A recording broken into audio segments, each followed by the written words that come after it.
you. I'm just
Council, please ensure your video is turned on for the purposes of this meeting.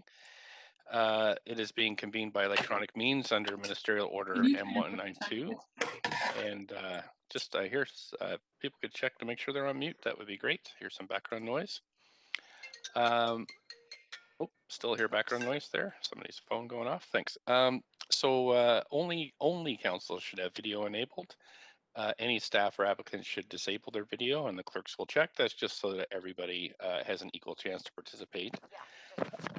If our connections, council connections, are lost during the meeting, then we will take a recess until we get folks back online. And if you are going to leave the meeting, please let the clerk know. The live stream of this meeting has both audio and video. Video of council members speaking, presentations, amendments, and vote results will be projected to viewers when available. And you can listen to the proceedings via the live stream or the YouTube link, which will be tweeted out at Van City Clerk. Let's see. So I want to note that City of Vancouver's longstanding commitment to equity, diversity, inclusion, including utmost respect for all genders. I remind council that when addressing speakers and staff, we will avoid using gendered honorifics and will instead refer to the person by the first or last name or role or title. It's tricky to get that into practice, but I think council is doing a good job to date. So thanks so much for your efforts there. Lastly, following the updated guidance issued on February 5th, in-person participation for local government meetings and public hearings is not permitted under the provincial health order. So folks will be calling in by phone and a moderator will assist them. So clerks, can we have the roll call, please? Yes, Mayor Stewart in the chair, Deputy Mayor Carr. Here. And Councillor DeGenova. Present. Councillor Fry. Here. Councillor Swanson. Councillor Swanson. Here. Councillor Hardwick. Present. Councillor Weeb. Present. Councillor Boyle. Present. Councillor Dominato.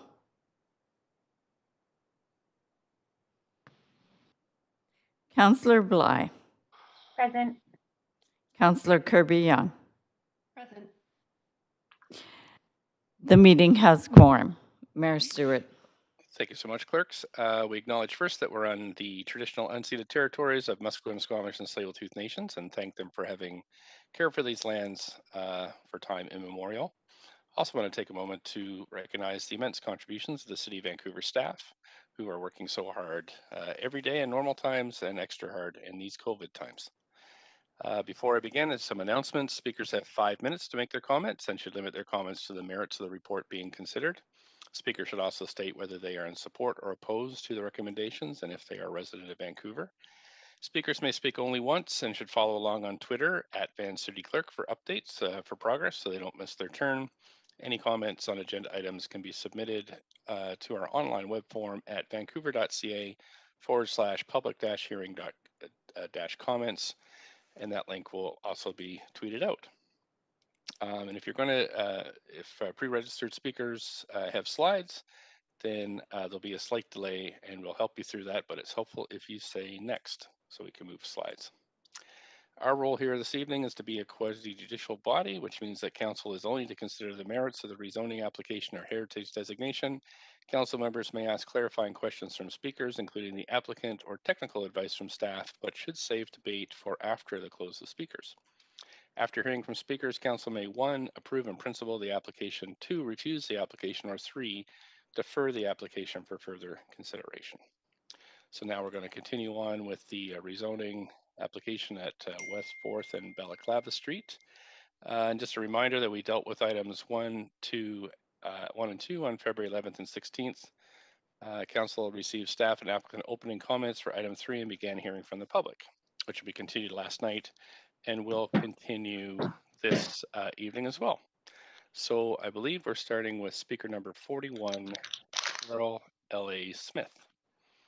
And council, I can hear some background noise there, so if you could just double check that you're muted, that would be great. Thanks, and we're going to move to Carol L.A. Smith. Mayor Stewart, it is the clerk here. I'm understanding that Speaker Carol Smith is not on the line right at the moment. Okay. And that's kind of a good thing because I forgot to turn on my panel, so I'm going to do that quickly. And I don't have the list of speakers right in front of me, so if you could perhaps let me know what the next name is. Absolutely. Number 42 is Helen Mcconnell. Great. So we have Helen Mcconnell on the line.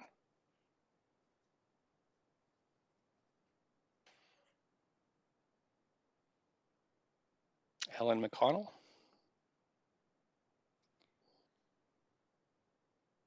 It's the clerk here, Mayor Stewart, and I'm getting I'm getting a message. Mm-hmm. There's a connection issue for Helen. Sorry about that. So we'll go to Ann Zong, which is speaker number 43, and we can come back to 42 if Helen gets on. Let's do that. Okay. Speaker number 43. Good evening. Can you hear me? Sure can. Thanks very much for calling in. You have up to 5 minutes. Thank you. Good evening, Mayor and Council. Thank you for your time and this opportunity to share my thoughts with you. My name is Ann Jung. I live in Vancouver and am a young professional in my 30s, and I am a millennial. I live to the south of the proposed building and will be directly impacted by any building form that will be built at this location. First, I would like to make it clear that I am not opposed to development.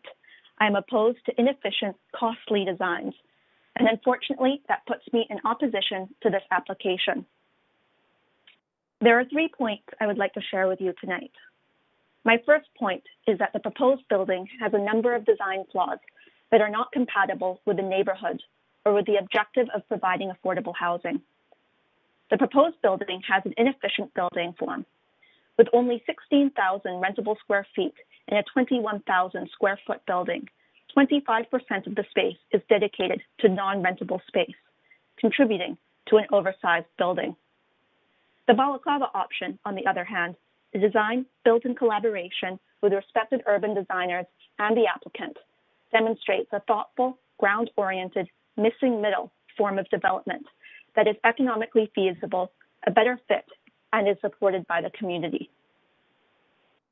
The treatment of green space on the site is also problematic, a sentiment brought up by the Urban Design Panel and others. An arborist report written by Davey Tree has been submitted as part of this hearing that shows the applicant's arborist report was incorrect in its assessment of the danger to 3 mature cedar trees. I also note that the applicant has used a height estimate of 49 feet for these trees, when their height is probably closer to 80 feet. This discrepancy means that root radius cannot be correctly determined and casts further doubt that the correct assessment of these trees has been made by the applicant and city staff. In the staff report, there is uncertainty about what effects the construction of a building of this size will have on the trees, which should be a major concern given the importance of these valuable green assets to our city. This alone should be reason enough to reject this application and reassess. My second point is that all indications point to the proposed building being a highly profitable building with market rate luxury rental apartments with ocean views. I disagree with providing the applicant a $400,000 DCL waiver as a sweetener. Providing these types of benefits is not desirable or appropriate. The third and final point I would like to make is with regards to policy and how important it is for the city to provide leadership and a policy door for density, especially when there is strong support from the neighborhood. I have heard during the course of this hearing that there is no policy door for the balaclava option. However, I believe that the balaclava option could be submitted under MERP. Why not? The balaclava option fits better under the MERP guidelines in terms of neighborhood context and transitions to surrounding areas. And indeed, with lower construction costs resulting from a more efficient building form, it is a viable financial alternative capable of providing below market units. I encourage Council to explore creativity in this instance so that we can achieve a win-win solution that provides housing inventory while also addressing community concerns of massing, setbacks, inadequate greenery, and shadowing. Tonight, Mayor and Council, I am respectfully requesting that you reject this application and move to explore other options. Thank you. Thanks so much. You have a question from Councillor Fry. Councillor Fry, go ahead.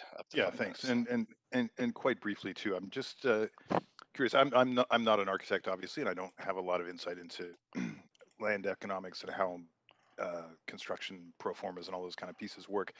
And I voted against DCL waivers, which you referenced on a number of occasions.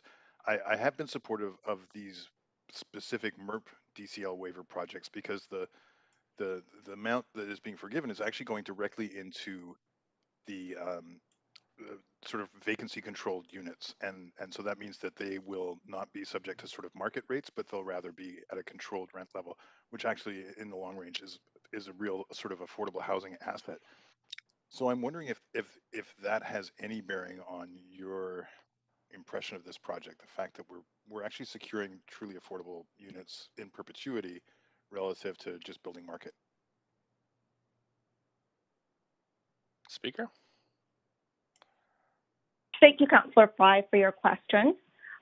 Just to reiterate, you're saying, does the additional, so existing on the site today, there are 6 market rental units, and the proposed option offers net 8. So I think that when you look at the fact that the additional 27 units are not at a moderate income rental units and are in fact, at market rates, and they could be charged at, luxury rental unit rates. The picture there is quite different. I guess I'm working off the assumption, and I should have been more clear that, I've been by the site. I haven't been inside, obviously, but I've seen the tarpaulins across the roofs. I imagine there's a significant amount of work that needs to be done to maintain these properties. And given that the outright zoning would allow for just knocking it down and building condos, do you see any merit in the idea of secured rentals that are vacancy controlled insofar as those rents are tied to the unit and they have to stay at a certain price point for some of them? I think that looking under the balaclava option, which offers a viable alternative where MERP units could certainly be looked at, would definitely be an option. Okay, thank you. Councillor Hardwick, up to 5 minutes. Yeah, I was just continuing along that same line of inquiry. So there's 6 affordable units there now. There will be 8 affordable units there in a new building.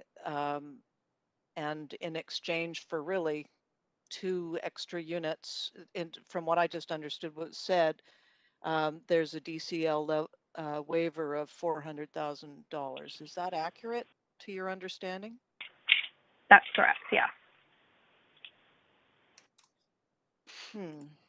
And at any time, how do you respond to the fact that at any time, and really this could have happened over the last decade, that the property owner developer could have developed a 4-story condo building without market rental in it? How do you respond to that?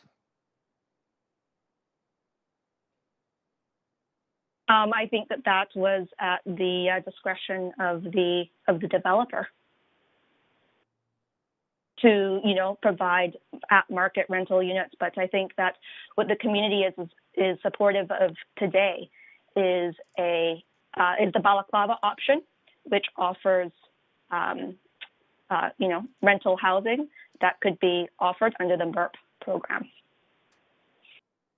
But interpreting the only reason not to do a 4-story luxury condo with ocean views, although I guess you're up 2 floors higher, you can get better views, would be to make more money.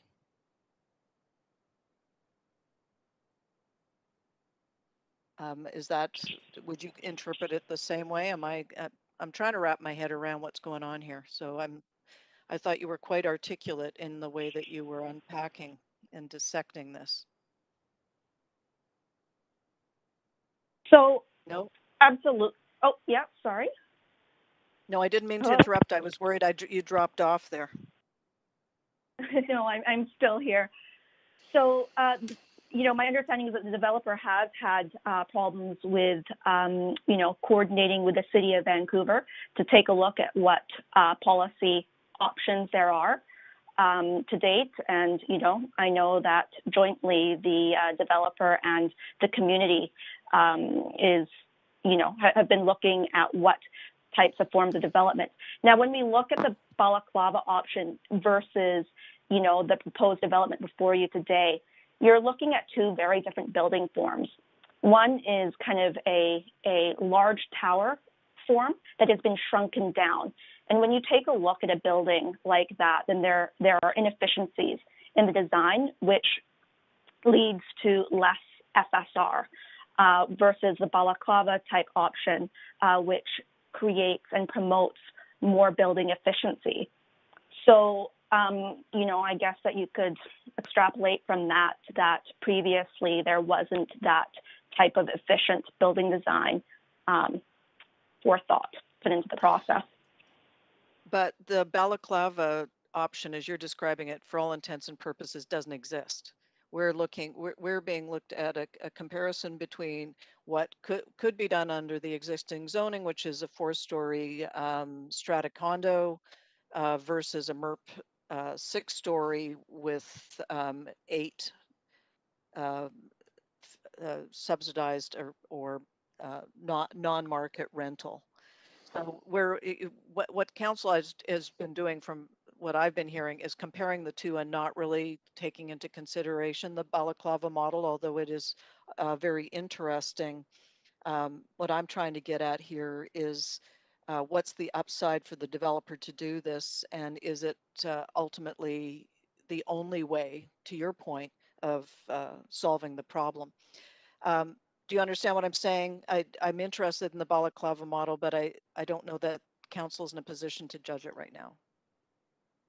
So with the current form of development that has been proposed, there are many negative impacts that would be that the building would represent. And I think on those merits alone, I spoke to the large and mature cedar trees on the site. I spoke to the inefficiency of the current building and these types of things. And with that, the current proposal should be rejected. Thank you very much. That's 5 minutes, Councillor Hardwick, for your questions. I don't see any other questions for you, speaker. So thank you so much for calling in. And now we're going to move to speaker number 44, Vera Sheila Busy. Good evening. Can you hear me? Sure can. Up to 5 minutes whenever you're ready. Okay. Thank you. Good evening, Mayor and councillors. My name is Sheila Vesey, and I had lived in Kitts in the 1980s to 2000 in a 3-story rental building. I oppose this project because neighborhood taxpayers are asked to subsidize rental units by way of waivers and exceptions. The developer will make a decent financial return on this project over the life of the building. It is not fair for the taxpayers of the neighborhood to have to pay the developer's way. The DC waivers will cost taxpayers between $400,000 to $600,000. The lack of community amenity contributions, CAC, will cost the neighborhood community. The CAC exemption for a few rental units should not only benefit the few renters at the expense of others living in the neighborhood community. Public benefits would be to maybe update the Kitsilano Library, which was built in 1963, to update the Kitsilano Community Center, which was built in the 1950s, provide maybe some ice rinks in our area, so we don't have to go too far. Swimming pools are not that plentiful. Lord Byng is 1974. Kerrisdale Pool was 1955. So the point I'm making is that when was the last time the west side of Cambie received any new amenity buildings? So with this program, we're asking for a higher density of people to crowd the same existing amenities. So why waive the DCL and CACs when we need this money to grow our amenities if our objective is to densify the neighborhood? And another reason I oppose this project is because there are no 3-bedroom apartments. I would think that the objective here is to vitalize and grow our neighborhood with children and adolescents. And a family of 4 cannot be accommodated in a building that has no 3-bedroom units, only 2. And I think that's very important that we look at inviting people into our families, into our community, not people who are going to come, be students, and then they move to the suburbia so they can grow their families there. Thank you, and I appreciate your time. Thanks so much for calling in this evening. I don't see any questions for you, so I'm going to move to the next speaker. Thanks again for participating tonight. Council, we're on speaker number 45, Rebecca Hartley. Hello. Hi there. You have up to 5 minutes. Please go ahead whenever you're ready. Great, thank you. Good evening, Mayor Stewart and members of council. My name is Rebecca Hartley. I'm a resident of Vancouver, and I've called in tonight to provide my support for the homes proposed for 3084 West 4th Avenue and 2010 Ballascott Street. I'm well familiar with this corner, as I spent many of my younger years going past it on my way to UBC every day. As I live relatively nearby, I was lucky enough to have a short commute to school, and it probably gave me an advantage over my peers, who had to endure far longer daily journeys. After all, it's hard to be young, going to school, working minimum wage, all to share a basement suite.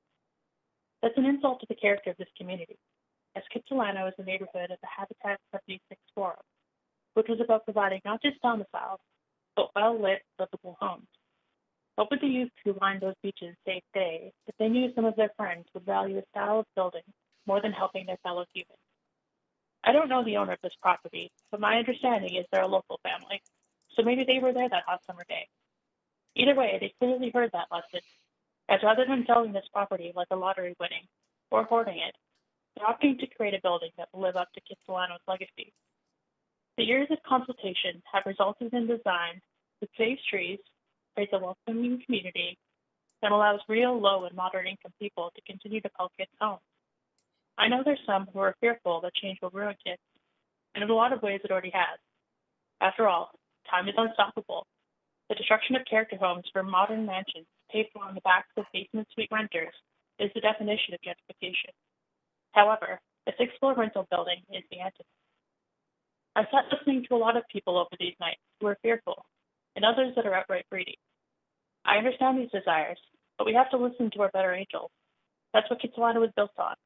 They need to reach out to each other, to compromise, to strive every day for a better future. You recognize that need for that with the approval of a 5-floor building not 15 minutes away from this one, on a side street no less. How can we look forward to 2070, another 50 years from today, and say we must still limit what's allowed here to what was permitted 100 years ago? I'm not against strata housing, but my peers and family would struggle to purchase a home in Vancouver. Had I not bought one several years ago, I likely wouldn't be before you tonight either. How many voices would be here if they could be? What will our kids or grandkids say? Will they honor us like we do those who call for an inclusive Vancouver on the beaches of Jericho? Or will they look back and curse our short-sightedness? I want my family and friends to have a future here. So I'll stand with the values of Kits and the Habitat Forum and support these homes. I hope you do as well. Thank you. Thanks so much for calling in. I'm just checking. I don't see any questions for you, so I'm going to move on to the next speaker. Thanks again, though, for participating. We have Thank you. We have number 46, Daniel Oleksiak. Thank you. Mayor Stewart, it is the clerk here, and I understand that the speaker has withdrawn. Okay, thanks very much. We're on to 47, Audrey Demos. The clerk here again, Mayor Stewart, and I understand this person is, speaker is not on the line. Thanks. 48, Wendy Waters. Okay, good evening. Can you hear me? Yes, we can. Thanks very much. Up to 5 minutes whenever you're ready. Okay, thanks. So my name is Wendy Waters, and I'm here to share my support for this project. I do know the area well. I lived 1 block away in a basement suite at 3rd and Balaclava while I attended UBC in the early 1990s. And I also grew up not far from here. I went to Carnarvon Elementary, that's at 16th and Balaclava. And Kitsilano back then was a very affordable, it was an eclectic neighborhood. It was full of immigrants and artists and small business owners, and also teachers and government workers and university staff. A lot of people who can't afford Kitsilano today. And, you know, today you walk along Kits and 4th Avenue, and some of the really charming, you know, sort of hippie bakeries, we'll call them, and, you know, little stores, things like that are gone. And now we have, you know, global chains like Peloton in the area. So it's definitely an area that's changed. And it's an area that used to be about economic diversity as well as, you know, ethnic and cultural diversity. And I feel that's been missing. And a lot of the reason for that is we haven't been adding housing in Kitsilano. I looked in this area on just the CMHC website to see if there had been any new rental in recent years. And over 10 years, I found only 74 new starts for rental in this area. And yet, you know, the city of Vancouver and the region has grown in this time by several 100,000 people. So Kitsilano hasn't been taking its share. And Kits desperately needs more housing.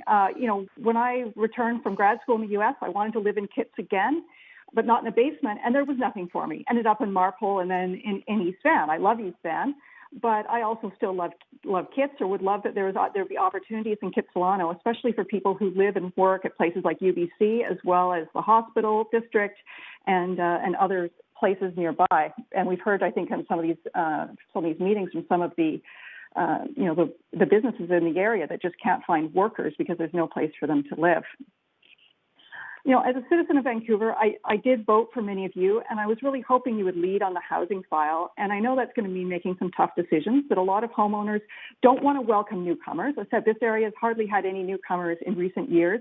I think someone may have pointed out this out already, but it's 80% white in a region that's not 80% white, barely 50% white people in, you know, in the Metro Vancouver area and the city of Vancouver.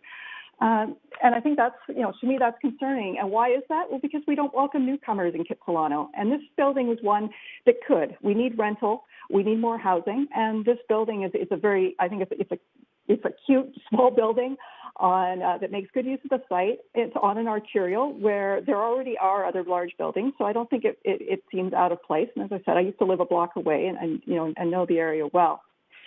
One, you know, other thing to be thinking about is, you know, for council and making these tough decisions, there's going to be a lot of these to come. You know, this is one rental building, but our region is going to need, you know, 500,000 dwelling units according to Metro Vancouver over the next 19 years by 2050. And, you know, the city of Vancouver is 25% of the region. So that would be 125,000 units, and half of our citizens rent. So that's 62,000 new rental units needed over the next 19 years, or 3,200, just over 3,200 a year. That's a lot of rental housing. Kitsilano is going to need to take a share of it. It's 5% of the city. Maybe it should take 5% of the new rental units needed. That would be 163 rental units a year. And as I mentioned, Kitsilano has only been adding an average of 7.5 over the last 10 years, so a total of 70 units in 10 years. And, you know, there's probably many residents of Kitsilano that say that these added units should go somewhere else. But that doesn't really help with some other messages we want in Vancouver. You know, the mayor at the start of this evening talked about longstanding commitments to diversity, equity, and inclusion. How is it about equity and inclusion if we allow a neighborhood that is mostly one ethnic group, you know, Caucasians, to not allow newcomers who might be different from them to come into their neighborhoods? So in addition, there may be saying, well, why don't we build this housing on some brownfield or greenfield site? Not the Metro Vancouver area really has any greenfield sites, but maybe there's some brownfield sites, but they're going to be further out. And we also, as a city, successive councils have made a commitment to being a green city and being a city that's very proactive on the resistance and the prevention of some of the climate change. So, this is one step in part of the solution, which is welcoming newcomers, welcoming diversity, welcoming some change, and welcoming some housing, including rental housing, to our city and to some of our neighborhoods that have been very static over the past few decades. So, as I said, I support this project. I think it works well in the neighborhood, and it's one step for this council to start with the solutions that we need as a city and as a society. Thank you very much. You have questions, Councillor Hardwick, and then Councillor Kirby-Young. Councillor Hardwick. Yeah, actually, having listened to the speakers over the last couple of nights, there is quite a lot of diversity in just even looking at the surnames of the speakers. So I would suggest it's not as homogeneous as you're suggesting. But do you have an objection to other alternatives to this height and massing on this site? We've heard from quite a number of speakers that it's possible to accomplish the same within MERP guidelines, alternative forms for this particular site. Is the statement you're making generally about Kitsilano taking more density, or do you have any comments about looking at alternative forms and housing typologies on the site? Well, this site, my understanding from listening to the opening comments from the family that's had this, they're looking for an efficient way to add as much housing as possible that will support, our need for rental housing. We only get a chance at some of these sites, once in, 50, 70 years to add housing. So I think, that this form is a very efficient way to get us some more housing. And, also they've been working at this for 7 years. And this is what we've been working towards, and what they've been working towards. So I think to say that we need a different form here, like just on this particular site, maybe not practical. I think maybe this other form that people seem interested in could be looked at, for other areas of Kitsilano. But I think today we're here to talk about this one.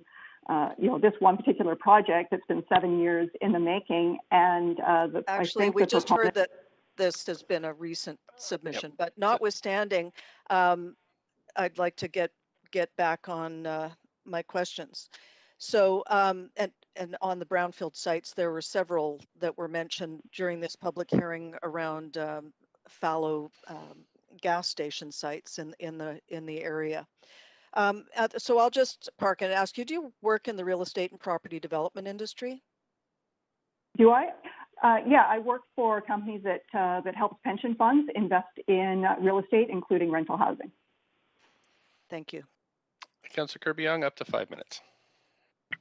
Hi there. I just have a quick clarification question for you. And you had, I just didn't hear if you said that you used to live in Kits, but you don't now, or are you still in Alberta, or have you had to relocate?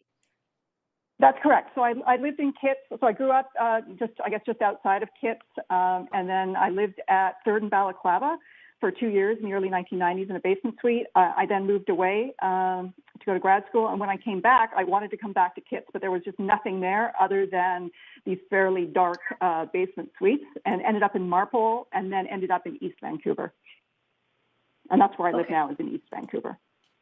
Okay, and you don't have to answer my questions, but I'm curious, are you renting? And if a building like this did go forward, is it somewhere that you would be able to consider? I'm an owner actually now, but certainly a building like this would have been fantastic when, I was not ready to be an owner. And when I first, moved back to Vancouver, something like this would have been perfect. Okay, that's helpful. Thank you. Appreciate you speaking.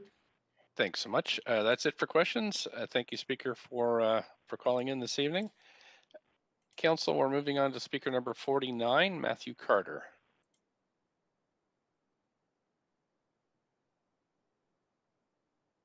Matthew Carter, Speaker number 49.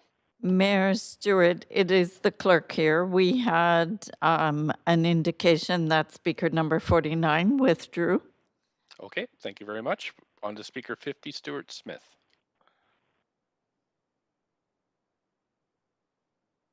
Stuart Smith, speaker number 50. I'm also the clerk here, Mayor Stewart. I'm also hearing that Stuart Smith is not on the line. Thanks. We have Owen Brady, speaker number 51.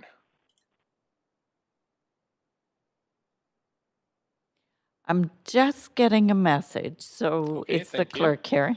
You sound like a clairvoyant or something.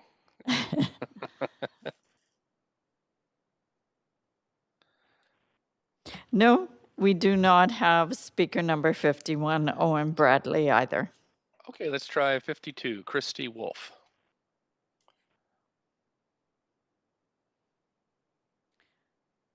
Also, 52. it's the clerk here, and Yep. also looking like a no-show. Okay, thank you. 53, Sarah Steele. Furthermore, I'm just double checking, but looks like a no-show. Okay, thanks. Speaker number 54, Oliver South. Starting to sound like I'm repeating myself, but appears to be a no-show, Mayor Stewart. Thank you. Speaker number 55, David Gardner. I'm here. Great, thank you very much, Mr. David Gardner. We've got up to 5 minutes whenever you're ready. I am opposed. Thank you. Okay, thank you very much. I don't see any questions for you, so I'm going to move on. 56, Yvonne Gromuller. Yvonne, now. Yvonne is coming. Thank you. Hi there. Hi there. Thanks for. You have up to 5 minutes. Please go ahead. And standing in for all these times. Anyways, I oppose your motion for the building. I would like Cameron to continue to live where he lives in peace. Thank you. Thank you so much. I don't see any questions for you, so we're going to move on to the next speaker. Speaker number 57, Michael Silmont. Speaker number 57, Michael Silmont. Mayor Stewart, the clerk here, I do not have Michael Silmont on the list. Thank you. 58, Jeff Garrellis. And again, the clerk here, I do not have Jeff Garris. Thanks. We got 59, speaker number 59, Eric Patel. Likewise, the clerk here, we do not have Eric Patel. Thank you. We have speaker number 60, Jenny Tan. Yes, Jenny Tan should be on the list. Thanks very much. Jenny Tan, you have up to 5 minutes whenever you're ready.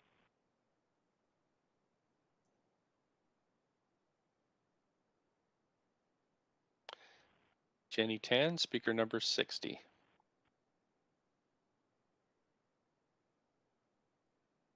Hi, Mayor Stewart. It's the clerk again, and apparently Jenny Tan is not on the line. Okay, thank you. We have speaker number 61 next, Eleanor Roberts.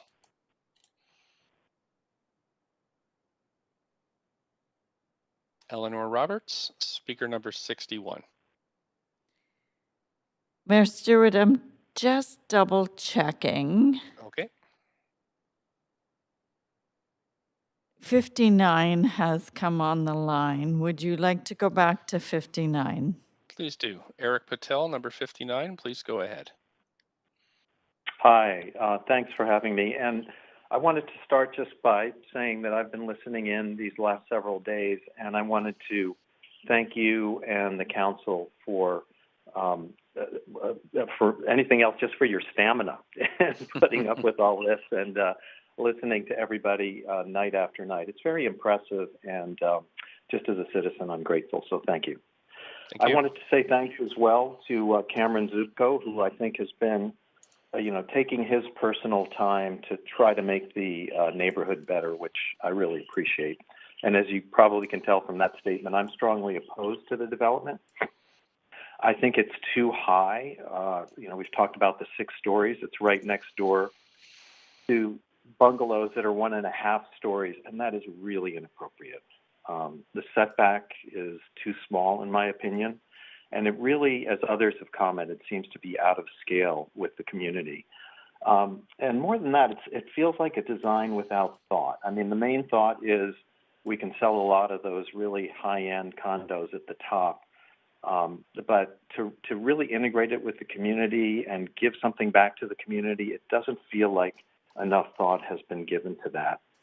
And a few meetings ago, Councillor Wiebe said something about what he looks for. It was balance, buffer, and creativity.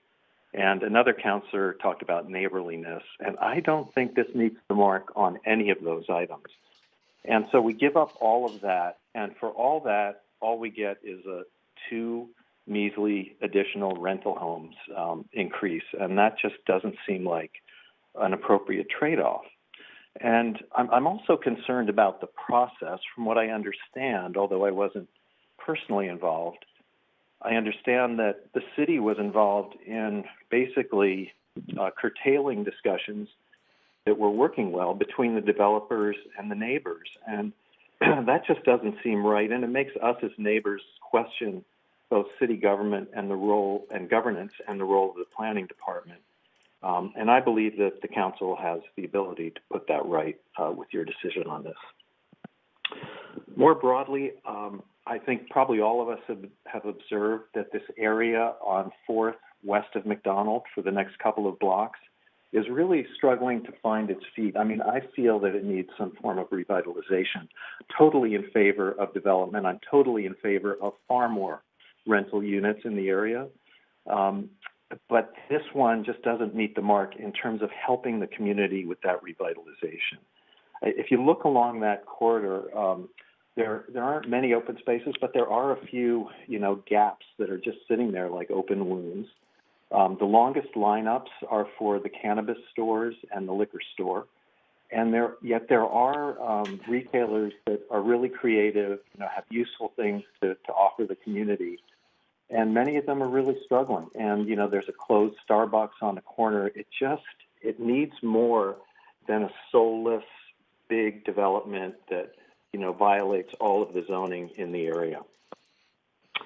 I think that what you're hearing from the community is an eagerness to pitch in and help find solution, and a feeling that the owners, the Millers, are a group that we can work with. And it sounds to me, and again, not personally involved, as if the untimely intervention of the city has given rise to concern and distrust. And I think it would be, an act of bad faith to approve this in the face of all that.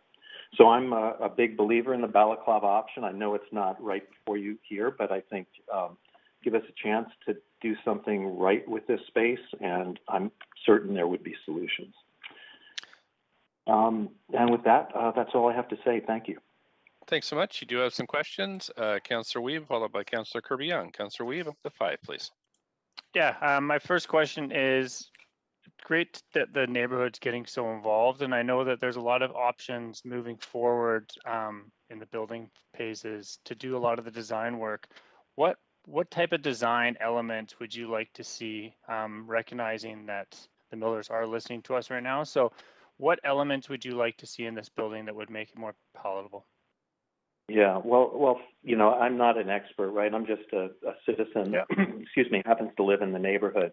So I don't know all of the aspects of that, but what I like is things that have more character on the facings. I mean, downtown there are some buildings where the first floor is really done with a streetscape in mind and a kind of a homely feel streetscape in mind, and then they set back to the upper stories to sort of give you that nice character on the street itself.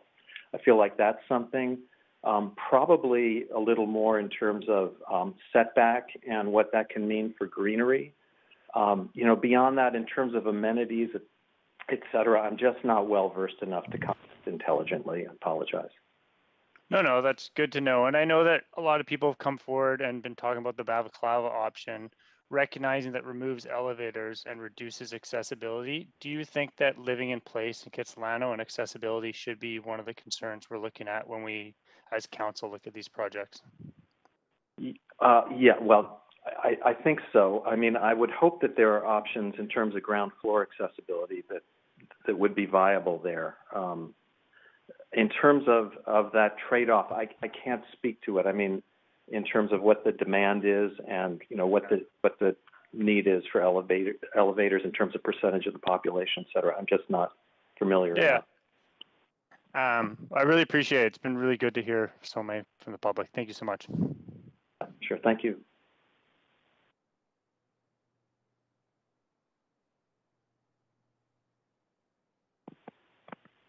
Hello? Mayor, should I go ahead? I think you're muted. Here I am saying, unmute, that's me. So Councillor Kirby-Young, please go ahead up to 5. Thank you, Mayor. Thanks for being here, Mr. Patel. I just had a couple quick clarifying questions. You had mentioned, I think you said something along the lines of it felt like the design had been done with a view to selling higher end condos. But I just want to clarify, you're aware that this is a 100% rental building, not a condo building, are you? I'm sorry, 100%. Yes, all rental units. I just wanted to confirm if you were aware of that or not. I was not, no. Okay, does that change your opinion at all, knowing that it's not condos for sale, but it's 35? Every 35, all of the 35 units are rental? That's right. 35 units of rental, and eight of those are moderate income units. I see, yeah. Probably not, given that it's, I mean, for me, rental speaks to that need for moderate income rental. Okay, because I just wanted to confirm sort of the facts here, because I think you also said you're gaining 2 units, but just the specifics of this building that are proposed are a total of 35 rental units, 8 yes, for moderate income. So yeah, that's the shorthand I've been using is rental. For me, it's about moderate to low income rental. Expanding that pool is important to me. Providing high end rental, I don't believe is a good move for the community, and I think it's designed to benefit the people that build the building. Okay, even if a quarter of the units are moderate income rental, you would still feel the same? Well, let's see. Well, yes, for a net gain of 2 rental units, absolutely, I feel the same. On the moderate side, right? Yes, correct. Yeah. Again, I'm using that as a shorthand. I apologize. Okay, so you're most, just to reflect that back then, so I've got it clear, and I think I do. You're most concerned about moderate units, not about the overall number of rental units. You want moderates specifically. Yes, absolutely. Thank you for clarifying that. Okay, thank you for speaking. Thanks so much. That's it for questions for you. So thank you for calling in and sharing your views. And I'm going to move to the next speaker. Thanks again. Let's see here. We have, Mayor, yes, go ahead, Clerk. Yeah. Yeah, sorry for the interruption, Mayor Stewart. It's just been a little bit quick. So we did have speaker number 57 and speaker number 58 come on the line, if you would like to go back to them. No problem. We have 57, speaker number 57, Michael Silmont. Yes, hello, good evening. Can you hear me okay? I sure can, thanks. Up to 5 minutes whenever you're ready. Yes, good. Thank you very much, Mayor Stewart, and to the councillors as well. I'd like to thank everyone for their patience as they've listened to all the perspectives, and I think I'd like to also echo the same sentiments of people who oppose this project that's currently in discussion. I've been a resident of Vancouver. I started as a renter in Kitsilano, just a few blocks away, and after many years, bought the cheapest house in Kitsilano. And we have affordable rental in our place as well, which I would hope one day the city will recognize all of the secondary suites that are existing in the area as affordable, that by comparison to what's being developed new today really are. But specifically, I want to ask it for the mayor and the councillors who previously voted in favor of this project to be willing to reconsider and keep an open mind, I think the people who are opposing it are generally not adverse to development. What I'm hearing is, that the FSR is too big for this particular property, and people are saying, look, we're looking for some consistency within the community character that's been established at 3.5 to 4 stories all the way along West 4th. And this part of West 4th is, while it might be lacking in perhaps character of stores and so forth, it is extensively developed in a consistent manner at a certain height. And I don't see personally any reason why this site deserves special height and density allowances for this small location. And I think we also need to be reminded of ourselves at this time that there have been hundreds of recently added rental units on this very same 3,000 block, except on West Broadway. And with the extension of what's going on with the Hollywood and then ultimately what goes on in Alma, I feel that there is a disproportionate amount of development occurring for rental units in kits as opposed to being shared across the city at large, which this is a city problem. So, we've got a lot of greenfield on Broadway. There's a lot of single-story buildings that can be built and will be built, and not to mention the Garrison. But for this particular area, there's a number of things in the proposal I find I have issues with, which is I find it just too aggressive for the small site that it is, 71 by 104, and so in height and scale and footprint, we're effectively doubling the density of the floor space of what is allowed from the RM4 to the 1.45 to 2.95. And I'm not sure, other than having a couple of additional affordable rental units, why there would be such a permission given. This doesn't, we're not benefiting off for profit. This isn't anything related to reconciliation. This is really a rental unit that many rental buildings are being built. So why should this one deserve such an extensive exception? Obviously, whether the design of the building is poor or not is up to the individual. Call a box a box. But if it was a 4-story box, I bet right now there would not be a lot of disagreement with it. So I think we got to look at the things like the setback relaxations that need to be, we don't want narrow setbacks. We want to have a neighborly area. And certainly shadowing occurs. I heard a number of people from Santa Barbara, one gentleman specifically say it affects his patio. Well, it doesn't just affect his patio. It affects dozens of people's patios there. I personally ran around the neighborhood when I heard about this. People signed letters. We generated about 80 letters and over 800 signatures opposed to this proposal. And I just want to be able to say something on behalf of all of those people who signed that and wrote personal letters who aren't being here this evening. And I don't think that should be ignored and just sort of say, well, that was last month. And, that still holds true to this day. And we think if we can reduce things like height, but really keep it within the FSR, then everything else kind of shrinks to scale. And then in terms of a social equity issue, I think the project kind of fails the test for the neighborhood. The city is asking neighbors to accept an unneighborly building in exchange for a citywide benefit. And, back to my comments that I was discussing on West Broadway, where I think there's been a large impact and a large load of Kitsilano is continuing to bear, which is acceptable in that location. This location on West 4th is very small. We're not really getting a lot out of it. And that's just what I'd like to add this evening, and I'm sure everyone appreciates having an extra minute to go home earlier tonight. Thank you. Thanks so much for your time this evening. Councillor Wiebe has a question for you. Councillor Wiebe.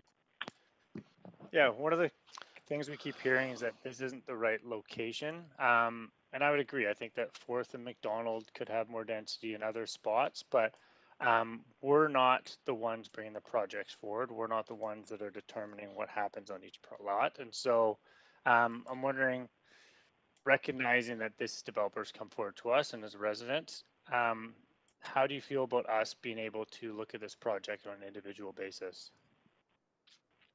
Well, I think on an individual, I will turn that around to the same way that people who have developing on their own home. There's really very limited exceptions for individual bases, and that's why the city makes plans and puts zoning in place so that we follow that and create, what I'd call consistent neighborhoods that people really enjoy. So I don't see what the individual specific case for this property is and why it justifies it. So I believe that we have guidelines. I can tell you that the city has maintained extensive amounts of consistency in their RT6, 7, 8, all the different zonings that exist. And variances are minor, maybe 5% variances if you follow a character of the neighborhood. Well, this is not a character building. This is not benefiting, as I say, not-for-profits or any special needs groups. I don't see why there should be an exception on this location. I'm sorry. Oh, appreciate that. Thanks. Thank you. That's it for questions. Thank you very much for calling in this evening. And I'm going to move to the next speaker, Clerks, who I think is, you said was number 58, Jeff Garrellis. Hello. Hi there. You have up to 5 minutes whenever you're ready. Okay, my name is Jeff Careless, and I oppose this project. I live up Fifth Avenue, approximately 1.5 block from the proposed development. The owner and the architect stated in a proposal that there's a shortage of rentals in the area. They stressed that they canvassed the area and found less than 6% of all accommodation as rental. This is not true, and they're misleading the mayor and council. A previous speaker reported his review of the true tax rolls revealed at least 50% of the residences in the area are rentals. It is said that the developers are portraying themselves as philanthropists trying to provide housing rather than capitalists trying to maximize profits. It's also a fact that there's much development land coming up in the Jericho lands development that will provide a lot of needed rentals in the area. Other than that, this proposal does not meet the requirements nor the spirit of the MERP guidelines. It does not provide equal replacement rentals on either a bedroom or square footage basis. The developer expects a high variance for this project, setback variances, waived DCLs for this project, and in the end, there will be less affordable housing. This should require more from the development for these massive variances and waivers. The idea that this proposal provides affordable housing is somewhat ludicrous. A person living in a studio paying $1,200 a month it's out of reach for a working person at Tim Hortons or Starbucks or Safeways, and those are the kind of accommodations we need to support these people. What we desperately need is a proposal which addresses the need of low-income workers, not the need of high-income penthouse dwellers. Another problem with this development is that developers will start tearing down many three-story walk-ups and small apartment blocks where the precedent to build a six-story building is already in place. This will make the mayor and council complicit in renovictions. Thank you for your time, and I would like to say that there's an election cycle coming up, and I think those who vote in favor of this proposal should run under the Developers Party banner in the next civic election. Thank you. Thank you. I don't see any questions for you, so I will move on to the next speaker. We've got next on the list number 62, Kelly Talaeko. Sorry for that.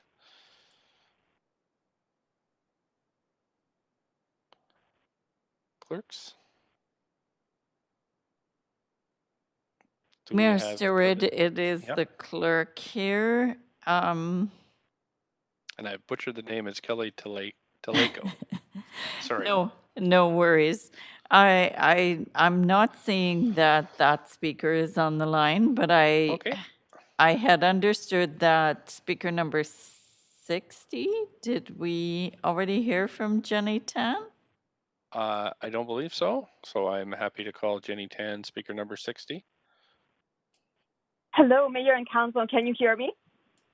We can. Up to 5 minutes, please. Perfect. Thank you, Mayor and Council. Good evening, and good evening, my neighbors on the call as well. My name is Jenny Tan. I'm in support of this project, and I lived in the neighborhood for 8 years. I'm excited. I'm really excited about this project because I want to emphasize something that Councillor Sarah Kirby-Young brought up earlier, that this project is 35 rental units. That's 35 families. That's 35 families like mine, like yours, your children's, and your grandchildren's. And I've heard many speakers over the last few nights talk about the difference between 6 to 8 rental units and referring to rental units, units that are being rented out, the houses that are currently there. And I can tell you that comparing rental units and houses that are going to be redeveloped or torn down to purpose-built rental is like comparing apples to oranges. In fact, it's like comparing frozen pizza from No Frills to handmade pizza at D&D, Double D Pizza, which is a restaurant in the neighborhood, because they're completely different things. I have lived in this house now. This house I'm living in is about, the owners are just waiting to tear it down. And I can tell you that there is no stability here, that there is absolutely no stability. I know that I may get moved out at any time because they are looking to sell and redevelop. And I want to talk, and so I want to strike that down here. It's not about 6 to 8 rental units. It's about 35 units for families. And I've also heard many of my neighbors on the call talk about, well, this is a rental for folks who are very well off. But let's remind ourselves here that there is a housing ladder here, that folks get displaced each way down. If folks who are able to afford those rents can't find those in the area, they will take apartments that are meant for folks that are a little lower down on the income scale. And those folks that are low down the income scale go down, so they go downgrade from, say, buying to renting a nice place, renting to renting a basement suite. And maybe those folks end up not being able to find anything and then end up having to sleep rough. So as we add rental stock, this is great for our neighborhood and the entire city. But I want to focus on our specific city here. This is good for us. We need young families in our neighborhood.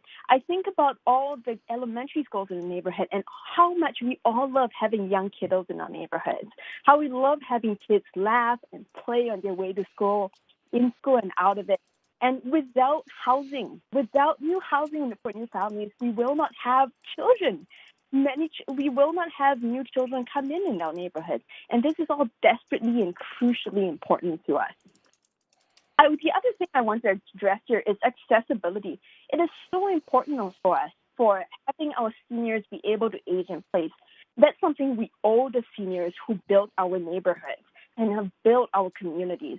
And we're comparing, I've heard many of my neighbors talk about options, talk about an option that will not allow for elevators and will not allow for accessibility for seniors.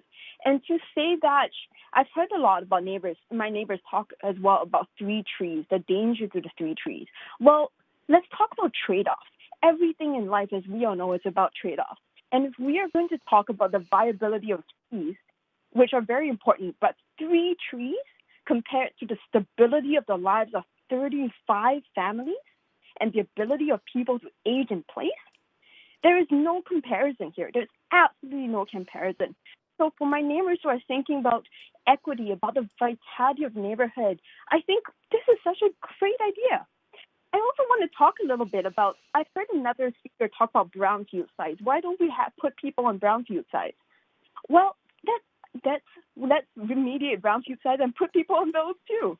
It's not a why not that. They're not mutually exclusive. There's a yes, let's support this project, and let's remediate brownfield sites and put people on. I want to wrap up here and just really focus on trade-offs here. I've heard many of my neighbors talk about shadows, which is very important, and having natural light. But I just want to remind ourselves, let's spare a thought for young families. Let's spare a thought for Michael Reed, Councillor Reed, who grew up in the neighborhood, and folks in his grad class who can no longer afford to live in this neighborhood. 35 families who can find stability. Let's think about those. Let's support them. Thank you so much. That is your 5 minutes. Appreciate you phoning in this evening, and there are no questions for you. So, Council, we're going to move on to speaker number 61, who is Eleanor Roberts. Can you hear me? Yes, we can. Please go ahead up to 5. Thank you. City Council and Mayor, thank you for hearing me. My name is Eleanor Roberts, and I'm a renter in Kitsilano. I'm opposed to the rezoning and the construction of this building. The proposed units have a rent that is 45% higher than the existing rents. Currently, the site has 6,592 square feet of rental at $155 per square foot. The proposed 8 units of so-called affordable housing have a combined square footage of 4,579 square feet at $235 per square foot. So over 2,000 square feet less than what exists at the moment. The existing 6 rentals each have 3 bedrooms, 1,112 square feet, and rent for $1,700 a month. The proposed project represents a decrease in the number of low rent bedrooms from the present 18 to 11 bedrooms. The 3 2-bedroom rental units in a proposed building would be 569 square feet and would rent for $1,600. The 1-bedrooms are 420 square feet and the studios are 323 square feet. Some of the previous callers in support of this project have mentioned that they're looking for affordable family accommodation in Kitsilano. I'm not sure if a 2-bedroom, 569 square foot unit is what they had in mind. As a renter, I understand the frustration at the lack of affordable rents in Vancouver by callers supporting this project. But I question whether these callers have considered the probable rents for the 27 units in the building that are not part of MERP. Per the city's rental incentive guidelines for 2019, on the west side, the bylaw provides a monthly rent for 2 bedrooms at $2,703 and 3 bedrooms, $3,559. Hardly affordable for the majority of Vancouver renters and young families.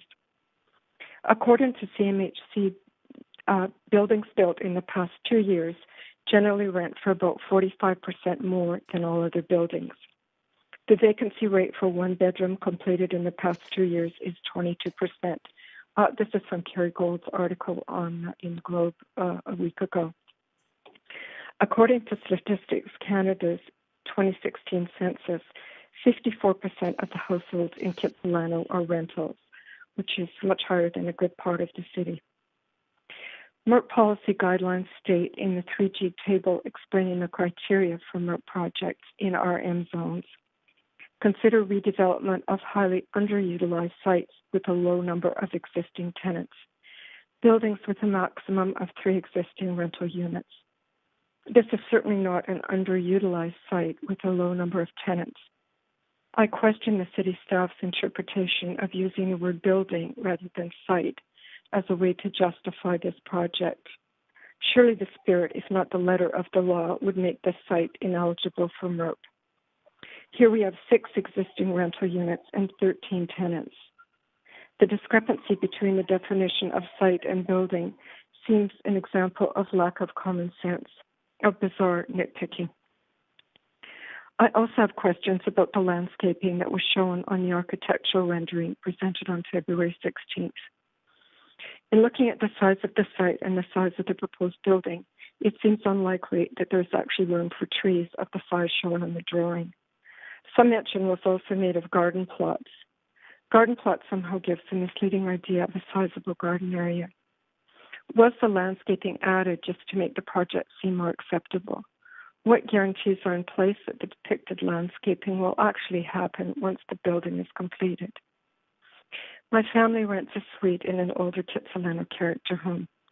My understanding is that if the city planning staff made it easier, many owners of homes in Kitsilano would be adding more suites and laneway homes.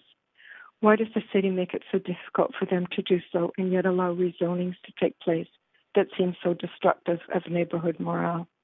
Thank you. Thank you. You do have some questions, Councillor Hardwick. Please go ahead, up to 5 minutes. Thank you very much, and thank you for your precision. The devil is in the details. I just wanted to confirm to make sure we're on the same page here. So there are 6 duplex units, each of which have 3 bedrooms that are renting at $1,700 a month. Does that align with your information? Yes. And each one of those is over 1,100 square feet, which comes out to about $1.50, $1.60 a square foot rent. Okay.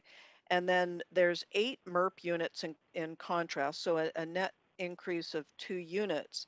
However, they range from being studios, 2 studios, 1, 2, 3 1-bedrooms, and 3 2-bedrooms. Is that what you're getting as well? So instead of 18 bedrooms, there's a total 11. of 11 in the MERP scenario. And the monthly rents between the 6 units existing is the same as the 8 units in the MERP.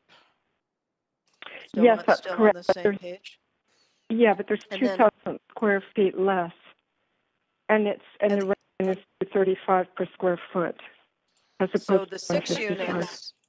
the 6 units are 6,500 square feet overall, and the 8 units are only 3,500 square feet overall. So you've got approximately, for the 8 units, you've got half of the square footage of what exists in the 6 units that are already there. Well, did I get that right? Yeah. Yeah, kind of. Yeah. Yeah, a little bit more, but yes. And then overall, the rent cost per square foot is $289 versus $155. So basically double the cost per square foot rent for less space and fewer units, or fewer bedrooms, I guess, because there's a decrease in the number of bedrooms from 18 to 11. So is that the math you're working with? Yes, it is.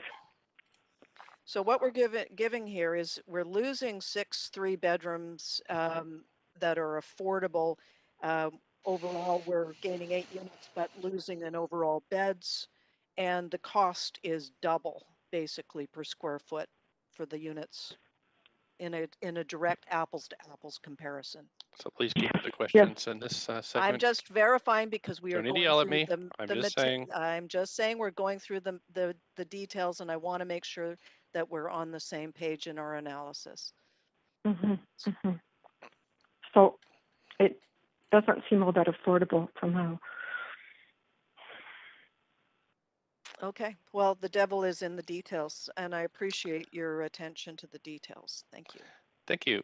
That's it for questions for you. Thank you very much for calling in, and we're going to move to the next speaker. We have Michael Wu, speaker number 63. Michael Wu, speaker number 63. Mayor Stewart, it is the clerk here. I am just double checking.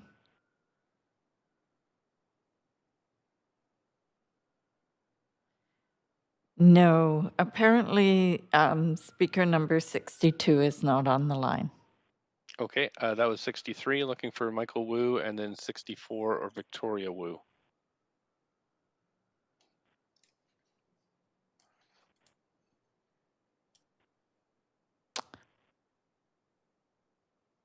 Mayor Stewart, I'm hearing, I think it's all happening very quickly. I'm hearing 62 is now on the line. Kelly.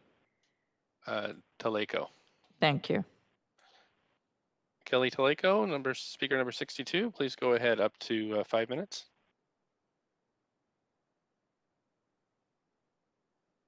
Kelly Taleko, speaker number 62. Speaker number 62. Hello, hello. Hi there. This is Kelly Taleko. Yes, I was cut off previously because... I'm hearing, I think it's all happening very quickly. I think you've got your computer on in the background. Now on the line, Kelly. Thank you. There we go.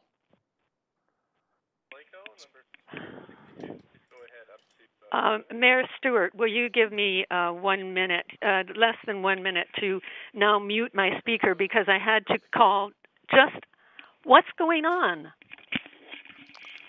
You can, no, we can give you time to get situated.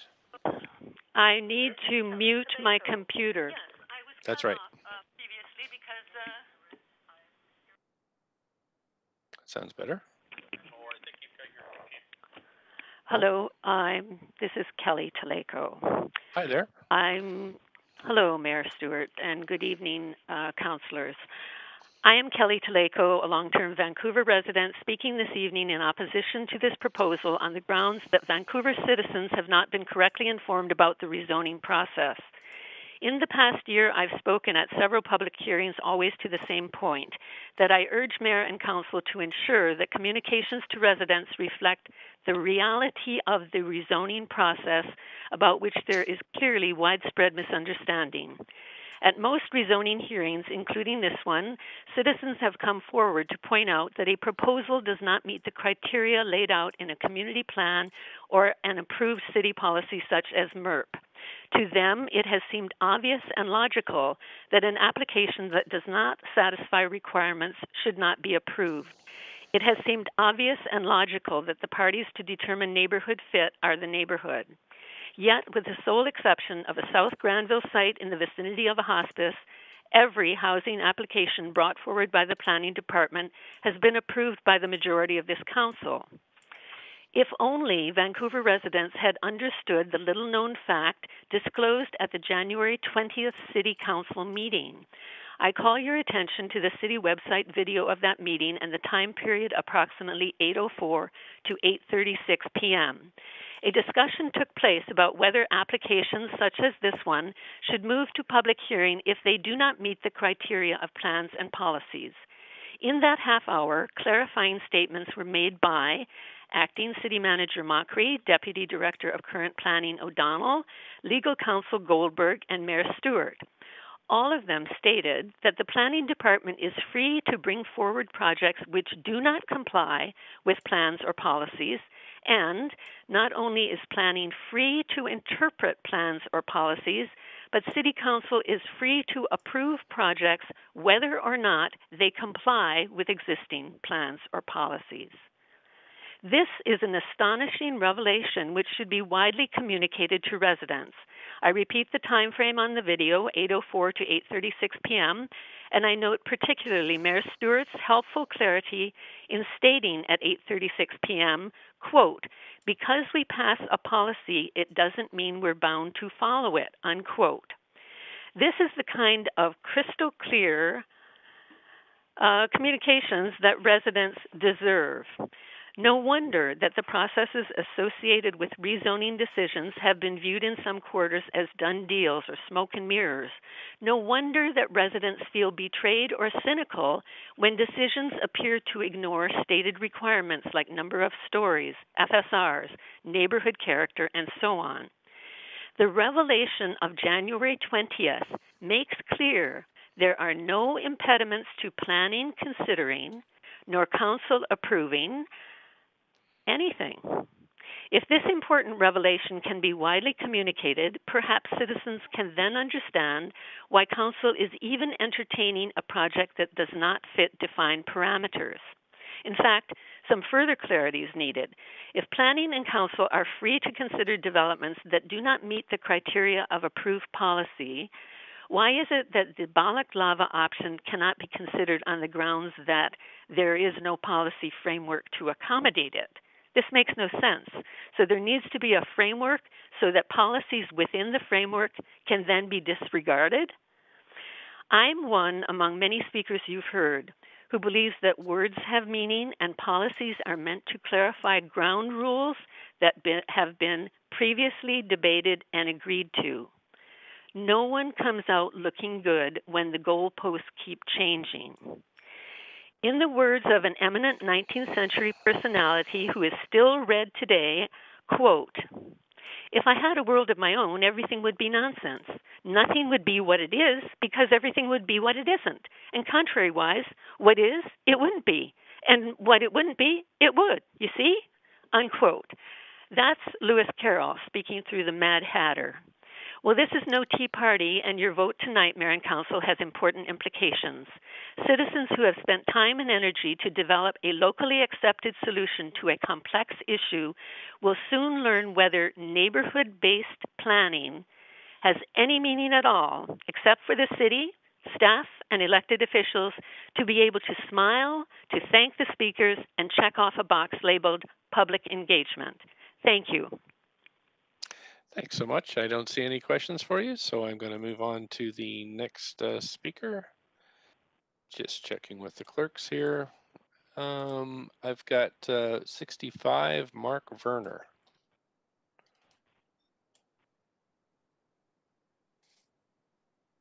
Clerks, do we have Mark Werner? Mayor Stewart, it is the clerk here, and it appears we do not. Okay, how about 66, Jenny Chen? I believe we had Jenny Chan earlier, so we do not have her now. Okay, thanks. That is the end of the list at this stage. So I'm going to call the first time, just for folks who were either on the list or not on the list that would like to speak to this item. If there are any other speakers that'd like to speak, please call 1-833-353-8610, participant code 1061-445, hashtag to get on the list. And I'm going to check for the clerks. Is there anyone on the call? Anyone on the line?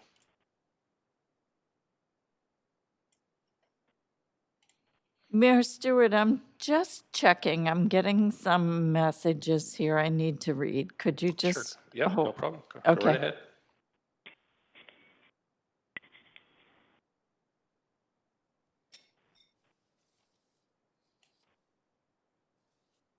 Cell phone, please, immediately. Turn it on. So I'm hearing, Mayor Stewart, that we have number 63, which is Michael Wu. Great. Okay, thanks very much, clerks. We'll call Michael Wu.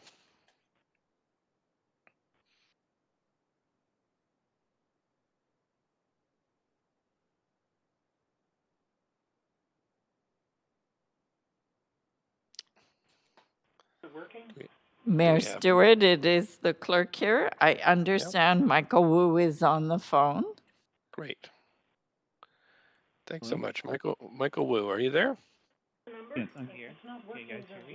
Give me the number is there. Great, thanks. I hear some background noise.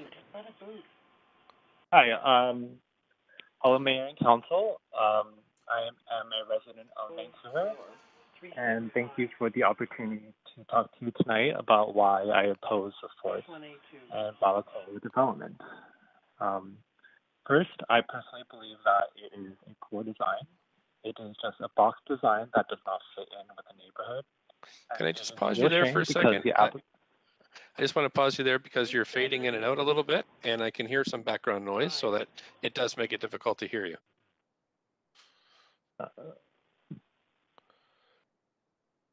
Hello, can you hear me now? That seems better. Okay, go ahead. Okay. Just to reiterate, my name is Michael, and I'm a resident. I live in Vancouver, and thank you for allowing me to talk to you tonight about why I'm sorry I'm sorry you were clear when you checked it, and then you faded again. See, that's very clear right there. How about now? Okay, we'll try that. Go ahead. First of all, I believe that the design is does not fit in with the neighborhood. It is a real shame. Your speaker right now, the information for you. I'm sorry, speaker. There is background noise and some kind of interference, and we can't hear you. Telephone number 1-833. Is this okay? Yep, we do have background noise. I'm just wondering, just going to check with the clerks. Clerks, is that somebody else on the line, or what is that? I am hearing the speaker okay from the chamber perspective. Can we try again? I can hear somebody speaking right now.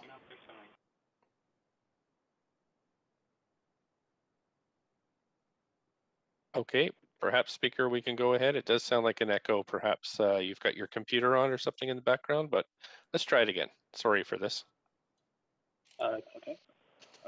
So regarding the design, I think it does not fit in with the neighborhood.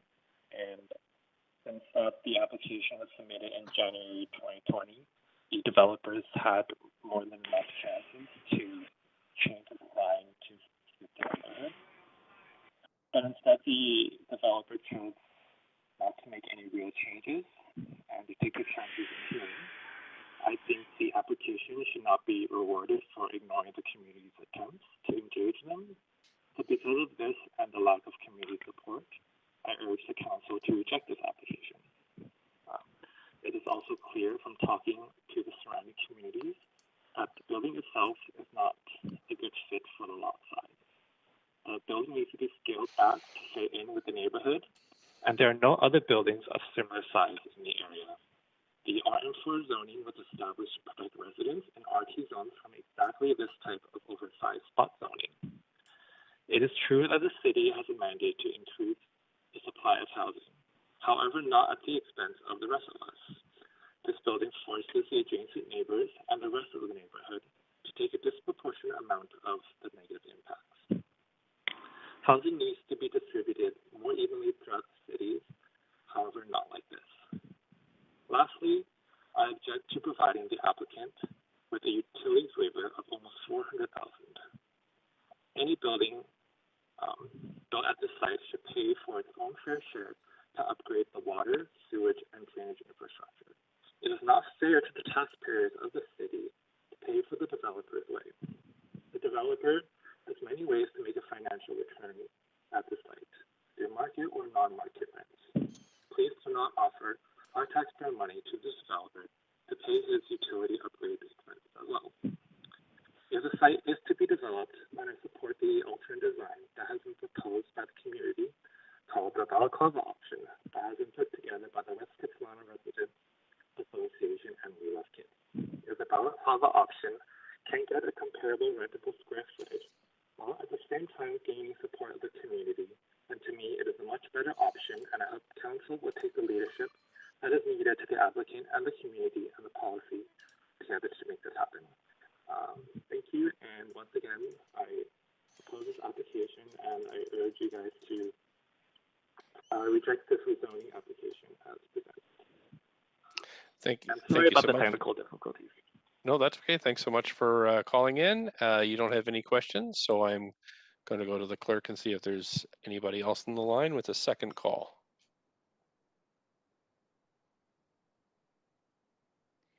Mayor Stewart, thank you. I do believe we have speaker number 64, Victoria Wu, also on the line. Okay, thanks. We'll go Victoria Wu, speaker number 64.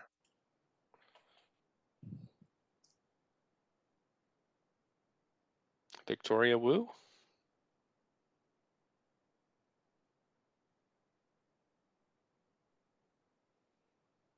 Mayor Stewart, it is the clerk again. I'm not hearing anything either. Okay, anybody else on the line?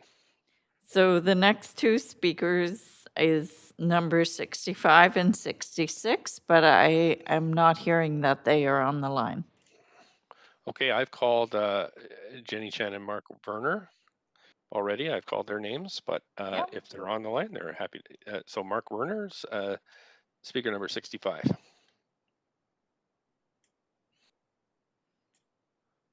Okay, we're not seeing speaker number 65, and I believe, as I said earlier, speaker number 66 was already speaking. Okay, there was Jenny Tan and then Jenny Chen. So Jenny Chen, speaker number 66. Great, go ahead. Thanks very much. Speaker number 66, Jenny Chen. Hi, can you hear me? Sure can. Please go ahead. Right, thank you. Just for your information, I was speaker 27 from yesterday, and then earlier you couldn't connect me either. But anyway, my name is Jenny Chen, and I live in Vancouver. I oppose this rezoning application for the following reasons. First of all, the building is a poor design that does not fit in with the neighborhood.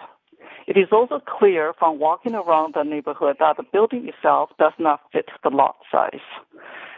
I understand that the applicant had a lot of opportunities to make corrections, as he was approached numerous times by the community who has the neighborhood's well-being at heart, and they proposed a lot of creative suggestions to the building work. It is a disappointment that the applicant made no significant changes and proceeded to this public hearing. The building needs to be scaled back to fit in with the neighborhood. There are no buildings of similar size in the area. The RM4 zoning was established to protect residents in RT zones from exactly this type of oversized spot rezoning. So because of this and lack of community support, I urge council to reject this application. The second reason I oppose is that this project fails the test of equity for the neighborhood. MERB states that the height and density needs to be respected in recently approved community plans. However, this is a very uneven playing field, as not all areas of the city have been given an opportunity to have an updated community plan. A lack of housing is a city-wide problem, and the city is asking neighbors to accept our neighboring building in exchange for a city-wide benefit. And in fact, not the entire building is all moderate income, only 20% of that. Please keep that in mind. Some concession is acceptable, and I support higher densities than permitted, but impacts of the proposed building are too severe for this to meet the test of equity. The city's mandate to increase supply of housing should not come at the expense of the rest of us. This building forces the adjacent neighbors and the rest of the neighborhood to shoulder more than their share of negative impact. Housing needs to be distributed more evenly throughout the city, not through this spot rezoning process. MERB also states that there needs to be a level of neighborhood support. Based on what I've heard the last few times and tonight and seen, there is a lot of opposition and not a lot of support from the neighbors who actually live in the community. These kind of support should not come. Opposition should not be from developers or people who do not live in the neighborhood. Lastly, I object to waiving almost $400,000 of utility DCL. Any building that will be built at this site and anywhere in Vancouver should pay for its fair share to upgrade water, sewer, and drainage infrastructure. It is not fair to the taxpayer to have to pay the developer's way. The developer has many ways to make financial return at this site, through market or non-market rents or increased FSR. Please do not offer our taxpayer money to this developer or any developer to pay for their utilities upgrades expense. Every dollar that you waived is every dollar all taxpayers have to come up to pay. If the site is to be developed, then I support the alternative design that has been proposed by the community called the balaclava option. I understand that the balaclava option is not on the table for you to approve, and therefore I urge the city to reject this rezoning application as presented. Thank you. Thank you. I don't see any questions for you, so I wanted to thank you for calling in this evening. I'm going to go back to the clerks. Apparently we have some other people on the line. Mayor Stewart, yes, it is the clerk here. I understand there are more speakers on the line. Okay. We can start with the next one. Yes, I'm sorry, we just don't have their names, so they're going to have to identify themselves and whether they're a resident. That's right. So we can start with this first speaker.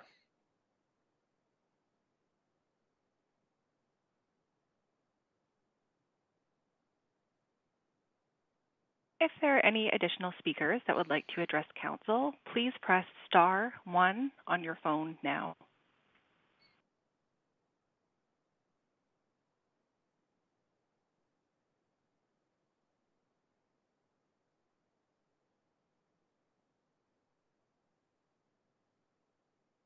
Mayor Stewart, it is the clerk here. Yes.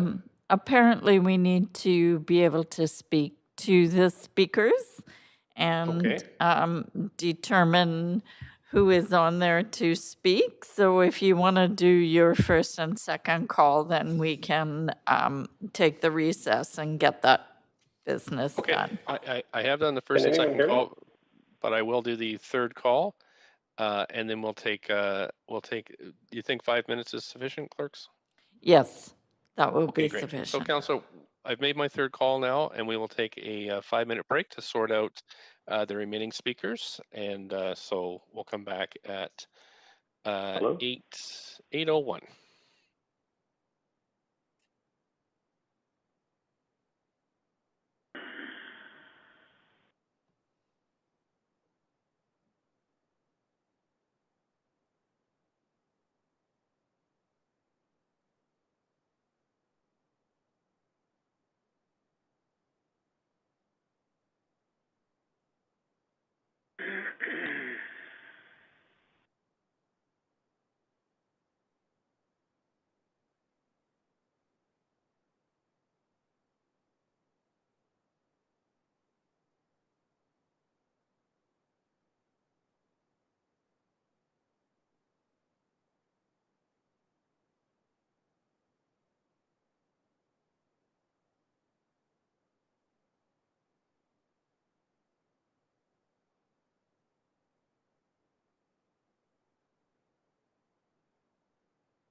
Wow.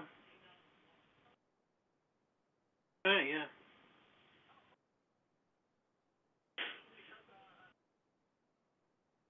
No, that's okay. I never called you. I never turned this on. It was an emergency. I tried to reach you, but you might have. Yeah. I tell you, yesterday I didn't even.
Mayor Stewart, it is the clerk here. I'm understanding we do have another speaker on the line. We're just getting the line unmuted. If you could just be patient with us. Thank you. Okay, thank you.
Mayor Stewart, it is the clerk here. Yep. And I believe we have a speaker on the line. Denise, can you let the speaker speak? Yeah, Stuart, you are unmuted. You can go ahead. Hello, can anyone hear me? Yes, we can. Could you state your name and whether you're a resident of Vancouver, and then you have up to 5 minutes. Certainly. My name is Stuart Smith, and I am a resident of Vancouver, and I'm speaking in support. I know it's been a very long hearing, so I won't be long. I'll just mention one small aspect that I don't think has been brought up.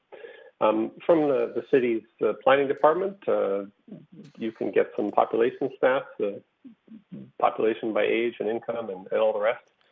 So I just took a quick look, and you know, if you look at the last 15 years, Kitsilano generates enough people to produce about 3,000 new households. About 3,000 new households over 20 years, or about 150 households per year. And that, of course, doesn't sound like that much. But the problem is, for the last 15 years, Kitsilano has only added approximately 60 actual homes per year. And so I think that when we ask ourselves whether a building like this belongs in Kitsilano, we should be asking what happens to those other 90 families every single year. Where do they go? Well, if they grew up in Kitsilano, they probably have parents with home equity, so they probably buy or rent in other neighborhoods. So if we don't want those 90 families to end up in Fairview or Mount Pleasant or pushing into the downtown east side, we need to make sure that they can find homes in Kitsilano, and that means ensuring that Kitsilano grows by more than the rate of their children each and every year. An earlier comment asked for an equitable distribution of housing, and of course that is a wonderful aim. We should all strive for that. But any honest look at the history of housing in Vancouver will show you that all of the housing has gone downtown, all of the housing has gone in Fairview and Mount Pleasant, and none of it, very little, has gone in West Side, low-density, owner-occupied, dominated areas. So if we want equitable distribution of housing, this is a great place for it. The only problem with this building, of course, is that city policy all but demands that new housing go on top of sites that are already dense with tenants. The only reason to oppose this project is the fact that people will be evicted. Those are the only people's views that matter here. The idea that we would equate someone being evicted with someone else not liking the shape of the building is absurd. So I wish it was somewhere else. I wish it was going into Shaughnessy. I wish it was going into West Point Grey. I wish it was replacing an owner-occupier low-density house who was selling willingly. That's not what's on offer. Likewise, the Balaclava option is not on offer. So I think this is the best we're going to get to try and keep as many Kitsilano kids in Kitsilano and not gentrifying other parts of the city. So I urge you to support this project. Thank you. Thank you so much. I don't see any questions for you, so thank you for participating tonight. I'm going to go back to the clerks and see if there's anybody else on the line. Mayor Stewart, I'm just checking with our individual working on this. I'm not seeing at the moment that we have anybody else on the line, but if you could give me a moment to check. Hello? No problem. Hello? Hi there, how are you? I'm good. Are you voting in to participate in the public hearing? Yeah, I am. Okay, Sorry, could I I'll have your start right name? away. Could I have your first name and Oh, last name and whether you're a resident of Vancouver? my name is Zach Velasco, and I am an 18-year-old resident of Vancouver. Great, thanks. You have up to 5 minutes. Whenever you're ready, please go ahead. Hi, Mayor and Council. My name is Zach, as you've heard, and I'm an 18-year-old Vancouver resident speaking in, this is my first public hearing. I'm speaking here in favor of the development. You have to remember and look at the privilege in the midst of a housing crisis. People have the privilege to look at things like height, landscaping, neighborhood character. When people can't afford anything in the city and some are homeless, and yeah. Look at those voices who haven't been heard today. We've heard voices of landowners and developers, but who haven't we been hearing yet? We haven't been hearing from renters and people with marginalized identities. We must also remember that zoning was created by white colonizers to exclude people of color, and those effects can still be seen today in the lack of diversity in West Vancouver, which we must remind ourselves was created for homes to escape from the poor who were encroaching on the downtown and the West End. And to the point that some speakers have said about renters to just go in a laneway or basement suite, well, honestly, to me, philosophically, and to bring some of my Gen Z talk from my other friends, it just looks inhumane and reminds us sadly of the movie Parasite, with a person living above the millionaires.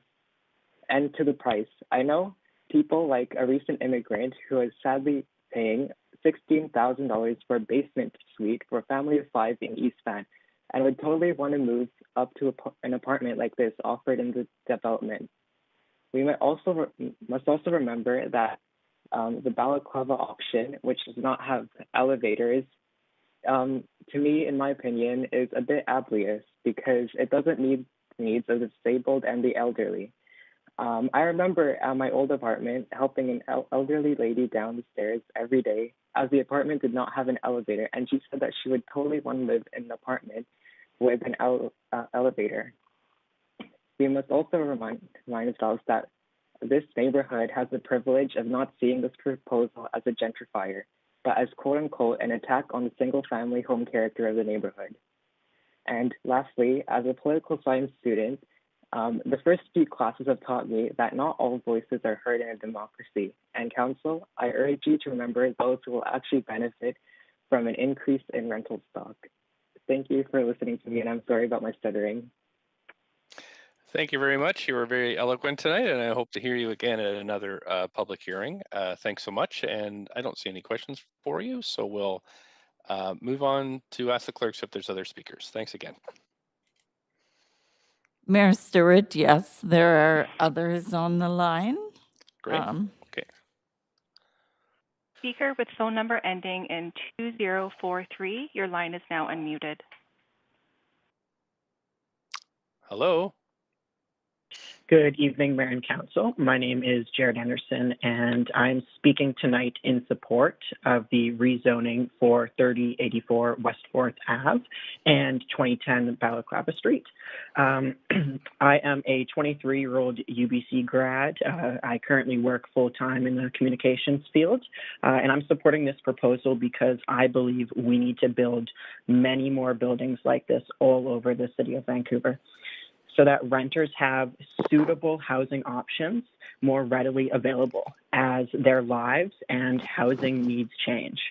I'm supporting this proposal because I believe that my cohort of young professionals would love to live in a building like this at this location. But the reality is, unfortunately, that we are often forced to consider rental housing options that don't necessarily offer security of tenure. They're often overpriced or are in substandard spaces like basement suites, like the previous individual just referred to, or severely aging buildings. Projects like the rezoning of this 4th and Balaclava property will not only make the city more affordable for us, but also reinforces the notion of neighborhoods and belonging that makes the West Side so divine. And I know that has been a topic that many people have talked about. I am supporting this proposal because I believe welcoming more diverse people into this neighborhood and the rest of the West Side will help keep this part of town vibrant, lively, and interesting. Thank you for your time, and I encourage you to move this application forward without hesitation. Thank you so much. I don't see any questions for you. I just want to thank you for calling in tonight. Back to the clerks. Yes, thank you, Mayor Stewart. We do have, what I'm understanding, approximately 8 more people on the line. If you could ask them to identify themselves. Thank you. Okay, great, thanks. Right, so next speaker, just looking for your first name, last name, and whether you're a resident of Vancouver. Speaker with phone number ending in 6680, your line is now unmuted. Hello. Good evening, Mayor and Council. My name is Michael Penalosa, and I am a resident of the City of Vancouver. I'm also an urban planner and a real estate development consultant practitioner with over 25 years experience. I also was a former resident of Kitsilano and have moved out because of the price.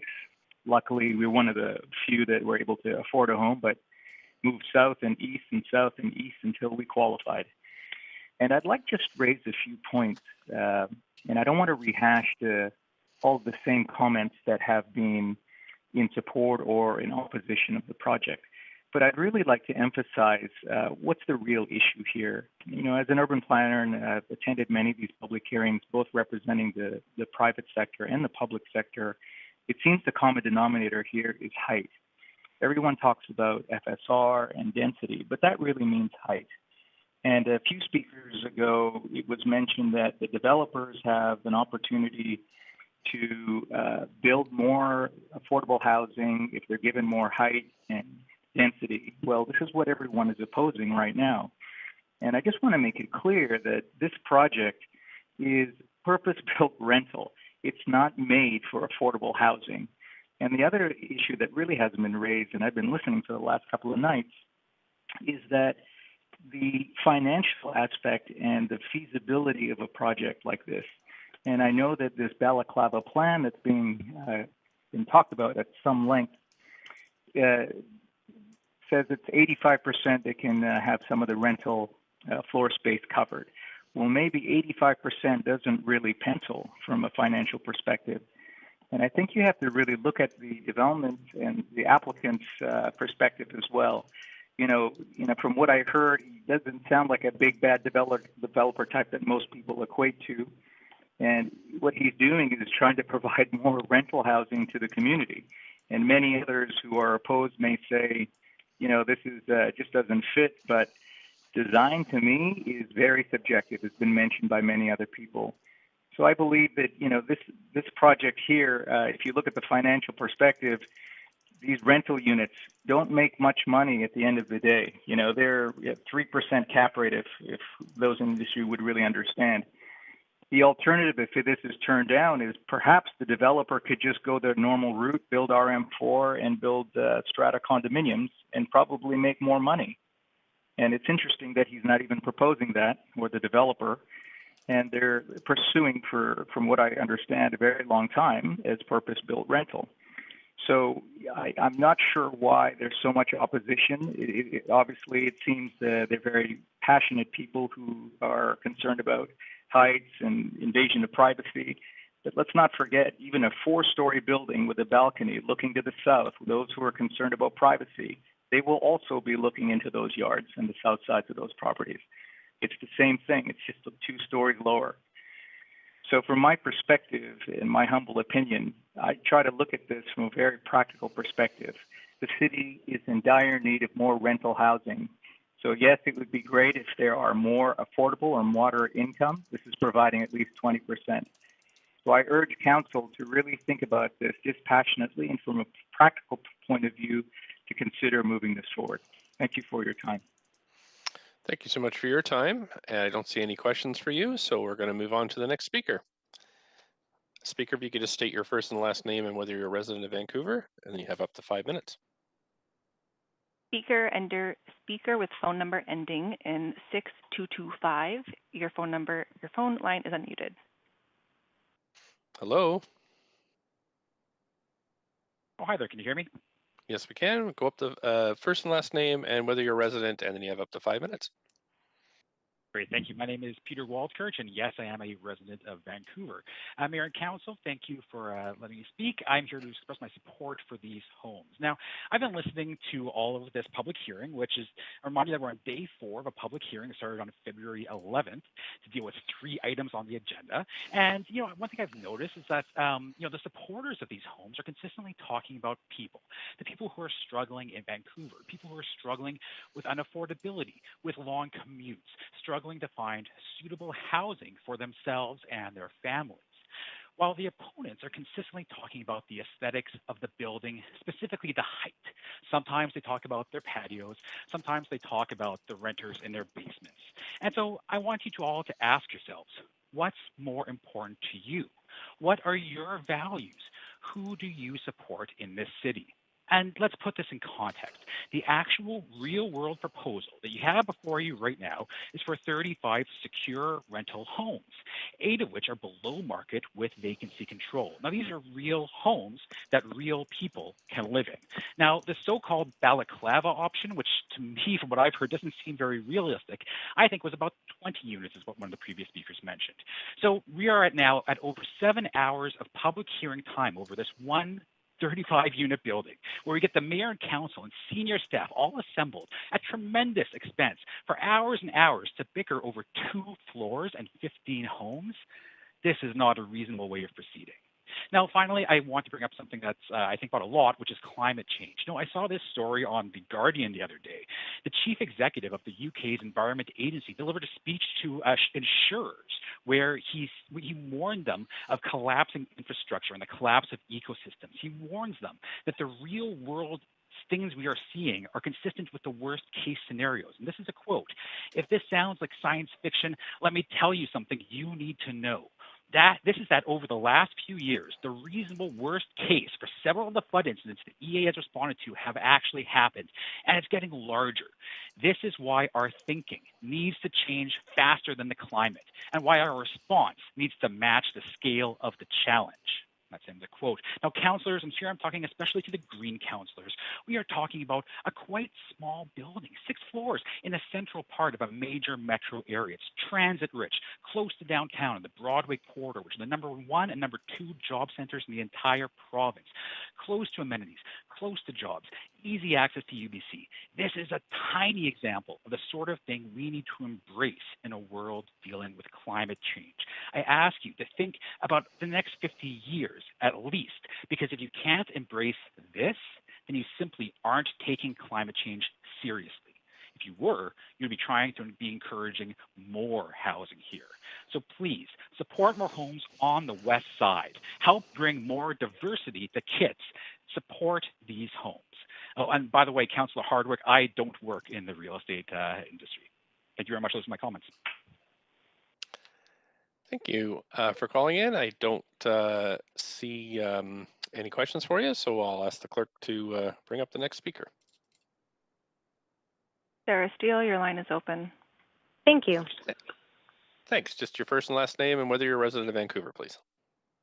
Hi, my name is Sarah Steele, and I am a resident of Vancouver. Thank you for taking my call. I am sure you must be exhausted, but thank you for staying on the course and hearing us all and giving us a chance to be heard. I have lived in the Kitsilano neighborhood for 15 years, first as a renter and now as a condo owner. I see the current building on the proposed development site every day, as the buildings are visible from the communal courtyard that I share and enjoy with my neighbors I am strongly opposed to this development. First and foremost, I'm against the height, as so many have said, but I'm also against the precedent that would be set if approved. And I'm also very concerned about the livability of the units as proposed in these developments, the developer's statistic drawings. Due to the height, approximately, as you know, 100 residents of the Santa Barbara building, along with many more in the surrounding blocks, would live in the shadow of this building by early afternoon every day. The shadow study provided by the developers does not show the whole picture. It only presents their findings from 10 a.m. to 2 p.m., omitting the hours of the day that the building would cast the greatest shadow. The 3-foot height reduction proposed last week is not enough. The loss of natural light will negatively impact the daily quality of life of many people. Vancouver is dark and gray enough as it is. I invite City Council members to visit my courtyard outside or just go to the alley behind the building and see for yourself the impact the building would have on the skyline for hundreds of people in this block. Has anyone from City Council visited the site? You cannot understand the impact without standing on the ground. I'm also very concerned about how the zoning changes would extend this negative impact to the building's height and boxy design to the entire neighborhood. It would set a precedent that would encourage for the development of more oversized buildings in the neighborhood. As you know, there are currently 4 empty lots within 2 blocks of this proposed development site. If the zoning changes were made for this development, soon other lots would likely ask for similar allowances. By approving this development, you're not just allowing for the construction of just one tall, out-of-character building, but you are paving the way for many more like it, shadowing and closing in so many other residents, just like myself. This development could be the first domino that completely changes the neighborhood's historic charm forever and the livability for thousands of people. And all for what? What do we gain from this proposed development? 35 very small rental units, only 8 of which, as you know, are reserved for moderate income. 3 of the 8 units are 2-bedroom units. However, did you know that the average square footage of the 2-bedroom units in this building is only 590 square feet? That is less than 600 square feet for 2 bedrooms. The 1-bedroom units average 414 square feet. This is barely suitable for a couple. As a mother of a toddler currently living in 650 square feet of a 1-bed plus den condo, trust me when I say none of these units in the building are suitable for families. 35 units sounds fair, but the design cannot actually house many more people than the ones living in the 3-bedroom units already on the site. Kitsilano needs more rental units, but not like the ones being proposed here. Should our whole neighborhood change so that maybe a dozen UBC students or young professionals can have controlled rent? I don't think so. There's enough student housing at UBC, and there are currently dozens of unrented condos downtown suitable for professionals or couples, single people, but this neighborhood is missing families. Kitsilano and Vancouver needs affordable housing, livable housing for families, and this building does not cut it. The development primarily benefits the developers and businesses, and that's fair, but still, it will negatively impact so many people who live here and could, change the whole neighborhood under the guise of 35 hardly livable, overpriced micro units. This building does not meet the needs of the community. It does not cater to families. It does not promote neighborly connections like other buildings in the neighborhood, like the Santa Barbara and other ones nearby. City councilors, I ask you, please listen to the great number of concerns presented by so many people in the neighborhood and vote against this development, or at least suggest it be changed to address all these concerns in some way. Thank you for listening, and thank you for all your time. Thank you. You do have questions, Councillor Dominato, for up to 5 minutes. Thanks, Mayor, and thanks for calling in this evening. I just wanted to clarify a point you made. Did you just reflect that you currently yourself live in a 1-bedroom plus den strata condominium with your toddler? Yes, I have a 2-year-old and my husband and my cat, and we live in 650 square feet, 1 bedroom and a little office that is now a little nursery. And we're going to have to leave the neighborhood soon when she is too big for her crib. Right. So it sounds like you're already cramped and you don't find that Mhm. suitable. But I guess I was going to ask you is, did you have a choice? Were there other options available to you?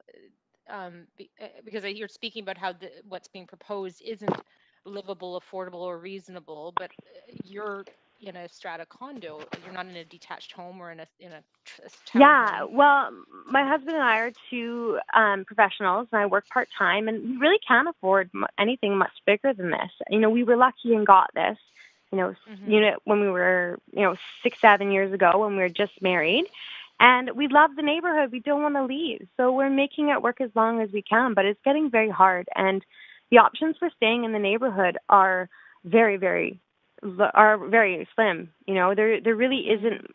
I would move into a 2-bedroom rental unit if I could find it, and stay in the neighborhood. But like a bigger one that I could, like, you can't fit a family in 590 square feet like these buildings, right?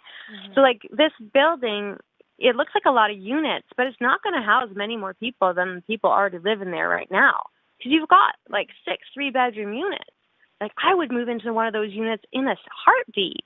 I would sell my condo, put the investment in my retirement savings and rent for a while just so I could stay in this beautiful place. Even though I am a owner, I'm a millennial and I'm just trying my best here and, Yeah. No, it's an expensive market and there's no doubt. I appreciate that. And I And this appreciate you isn't a calling in. solution. Mhm. Yeah, no, thanks for sharing. I appreciate it.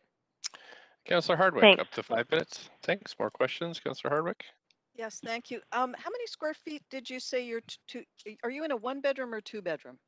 I am in a 1-bedroom and den? 1-bedroom plus den, 650 square feet. 650 square feet, because I'm looking at the 2 bedrooms here and they're 569 square feet for a 2-bedroom. Yeah, they range from 6.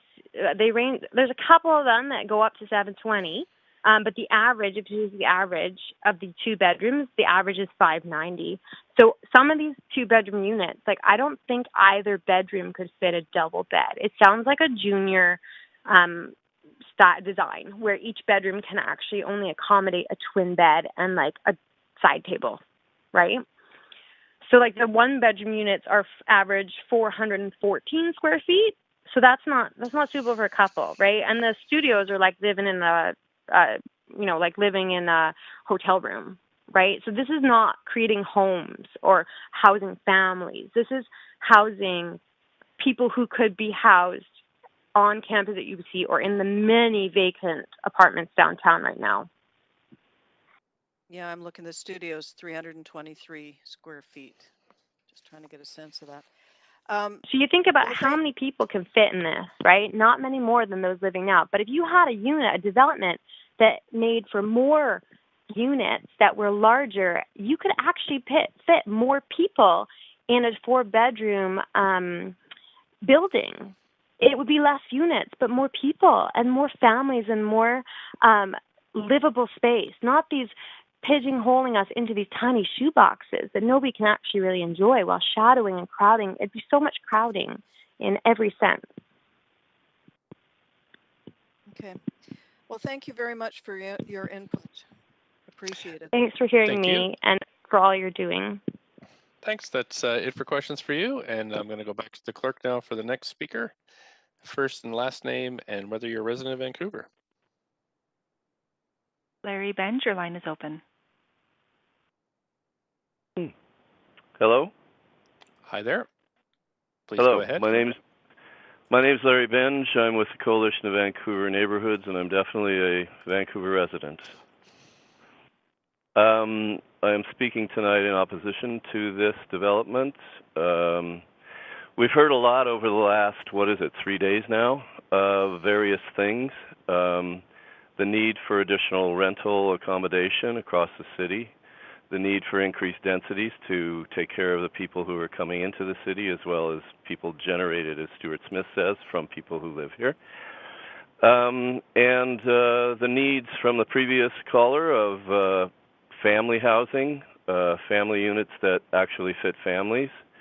And the insistence of one of the previous callers saying that this was consider the families that in these units. Well, there won't be too many families in this building because the majority of units are one-bedroom and studio apartments of very small square footage, as was just discussed. So we are in opposition to this building, not only because of the height and the problems that are inherent in that, but also the FSR, which attempts to squeeze a building on a very small site. And what you'll notice around, even with the Santa Barbara and the Delano and other developments along the street, that in a lot of them, I would say, they have space around them. This one doesn't have space around them because there's no space left once you have the building on site. I want to explode some of the myths that have been mentioned by people. We don't welcome neighbors in Kitsilano. False. We want this building to be put somewhere else. Well, we object to the design and overall makeup of this building, so yeah, maybe somewhere else. We're not against putting a building on this site, however. We are happy that the Millers, the owner-developers, were wanting to do rental from the beginning and have carried on through to this point trying to get rental accommodation. No young families in Kitsilano. There are young families all over the place. I live in Kitsilano. They're all around me. That's a myth. No children, but all the schools are full up with waiting lists. I don't understand that. Also, the problems with the development, the waiver of CACs and DCLs was discussed a little bit earlier, and how we, the taxpayers, have to spend for infrastructure on these projects. We shouldn't be. They're giving additional density already, and in addition, we have to waive all of that stuff.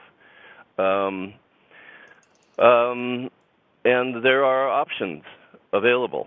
Options that the balaclava option that has been discussed many times. That option presents a viable building form. It's been penciled out. James Evans, the developer who is working with the owner on this very project, has told us that it pencils out. We asked him what FSR would work economically. He said 2.0 or above, and the balaclava option presents 2.1 to 2.15 FSR. It shows a lot of promise, but then along came the referral hearing a couple of weeks ago, and that put a stop to the discussions with the neighborhood and the developers and the owners. We're very appreciative of them opening up to us, because we were working towards, we thought, a quite viable solution, which was economically viable, give more rental and accommodation to the neighborhood, and something that the neighborhood could be in full support of. So we're asking you to reject this application and request that staff work with the community and the applicant to develop a secured. We have the possibility with the balaclava option of being a MERP, secured rental housing, with 20% of the floor area dedicated to below market rent units. So it meets those kinds of MERP. And it seems like from the planning department we're getting the message that the only policy door that is open for this development is through MERP. We have gotten the message from the owners that early on they were looking at market condos, and they were told, no, the MERP program is for you. We need to do a MERP program here. And one wonders whether MERP maybe doesn't work, thank you, on small lots or not. But I want to just say to council, you have the power to make change. There is a viable alternative here, and we would love to work towards it. Thanks so much. You do have questions from Councillor Hardwick. Councillor Hardwick, please go ahead. You might be on mute, Councillor Hardwick. Sorry about that. Kitsilano is a single-family neighborhood that. Did you hear that misconception too? Would you characterize Kitsilano the way that it has been characterized as a West Side single-family neighborhood? Definitely not, because there's over, I believe, City Hall Watch has got a map showing over 1,000 purpose-built rentals. There's more coming all the time, and we don't, we don't put up fences and arm the neighborhood to keep those people out. We are we have renters all over the place, and it's no big deal. It's fine. This idea that we don't like renters and we want them to go somewhere else and not in my neighborhood is laughable. Why do you think this narrative is being perpetuated here? I think the narrative is being perpetuated because adversarial labels and discussions breed good news and make it easy to target people and all of those things. It doesn't breed solution finding. It doesn't breed problem solving. So it's a problem in itself. And I think that if most of these people who have come out in support of this project had a look at the reality, and it is a real option, of the balaclava option, they would probably be in support of it because it does everything that they're talking about. It provides more rental accommodation, et cetera, et cetera. But I know we're addressing this one right now, and I think it seems to be the only avenue, unless some councillors can see another way of doing this. It seems to be the only option, the only way to move towards something that we think is really better than what's being proposed, and that is to reject this proposal, so that we can get going. And believe me, we'd bust our butts to get this thing done ASAP, because we think that the Millers are interested in moving towards something. I'm hearing some breathing and typing in the background there. That's not here on mine. Okay, well, whoever it is, if they could correct that. It has been suggested by various people that this doesn't pencil out in any other scenario other than the one that has been presented here. As an architect, that's factually untrue. It's not just that me, who is an affiliate of the urban design program at UBC and trained as an architect and have been working in the field for a long time. It's not just me that says it'll pencil out, because I'm more interested in the developer saying it pencils out. James Evans has said it pencils out. I don't know what more you can ask. He was open enough and honest enough to give us what he thought was needed, and then when Scott Hine, who is an ex-urban designer with the city, who is working with our group, we're a bunch of architects, planners, and people who know what they're talking about, real estate people as well. This pencils out. It's economically viable. To say it's not, these people don't know what they're talking about because they haven't seen the actual option. It's easy to say that out of space, pull it off the clouds, pull this out of the sky and say, like Richard Wittstock said, this doesn't pencil out, it's no way. It does. I think that James Evans is quite a competent developer, and he has worked on a bunch of projects across the city, similar to these. He knows what he's talking about, and if he says it pencils out, I believe him. So maybe we should be doing some evidence-based decision-making as opposed to aspirational target. Question, yes. Councilor Hardwick? Yeah, no, Deal with facts. Yeah, thank you very much. And what I'm trying to get at here in my questions of Mr. Benge is the reality versus the aspiration. But I think that's been well articulated. Thank you. 5 minutes. Thanks very much. Almost 5 minutes. And we'll go to the clerks. Is there anybody else on the line?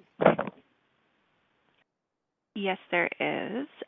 Speaker with the phone number ending in 9801. Your line is now unmuted. Thanks. Please go ahead with your first and last name, and if you're a resident of Vancouver. Good evening, Your Worship and Council. Can you hear me okay? Sure can. Great. My name is Owen Brady. I'm a renter in Vancouver, and I support this project. In fact, I think that a small 6-story building on a major street should not be controversial at all, nor subject to a public hearing, especially in this case, given the large step back on the top floor. Excuse me. I called in on an earlier item on the same agenda 2 weeks ago about a much larger 9-story building very close to where I live that was on a smaller street and still raised much less apparent controversy. This proposal is a stone's throw from downtown and tens of thousands of jobs along Broadway. These are highly underutilized sites where the old buildings are very likely to be replaced over the next few years. Given these facts, I don't think it should be controversial, even if the entire building were market rate rentals. There are lots of new, higher income households forming in Vancouver all the time. As of the last National Household Survey, new households earning over $100,000 were actually more than 100% of our net growth. You see this in Kitsilano, where 21% of households are in the top income decile for Canada. When we don't build lots of new housing, these new households bid up rents for the existing housing all over the city, hence our current affordability predicament. Further, the 8 brand new, secure, moderate income homes, which will be standing and permanently affordable for at least 60 more years, are well worth the DCL waiver. If MERP were the giveaway that some opponents claim, there would be a lineup of developers around the block. Instead, I'm not sure if the city has even filled the 20 spots in the pilot program yet, and it certainly hasn't been easy. A few people have spoken about the elevator as an inefficiency or basically a waste of space. I strongly disagree. Elevators are an amenity that are useful for most people and necessary for many, especially as our city's population gets older. Personally, I make a point of taking the stairs to my 3rd floor apartment as much as I can for exercise, but when I've got a lot of groceries or I'm moving something heavy, it sure is nice to have an elevator. I also encourage you all to think of elevators as the last mile of our public transit system. Having more people living higher up rather than spread out across our limited land means that our buses can operate more efficiently, as they don't have to meander through suburban areas with low ridership. As this is paid for and maintained by the building operator, you could call it a public amenity contribution that makes our whole transit system more cost-effective. We won't be able to get people out of cars if we can't run buses efficiently on a very frequent schedule. And building more roads for cars is going to be a lot more expensive for government than letting apartment owners run elevators. Encouraging sprawl in order to deny people the benefit of elevators and living in a central location is the opposite of efficiency. When we talk about DCL waivers, I think we need to remember that low-density housing, mostly detached and duplex homes, pay much lower DCL rates while causing sprawl that is expensive to service and environmentally destructive. That's all I had to say about elevators.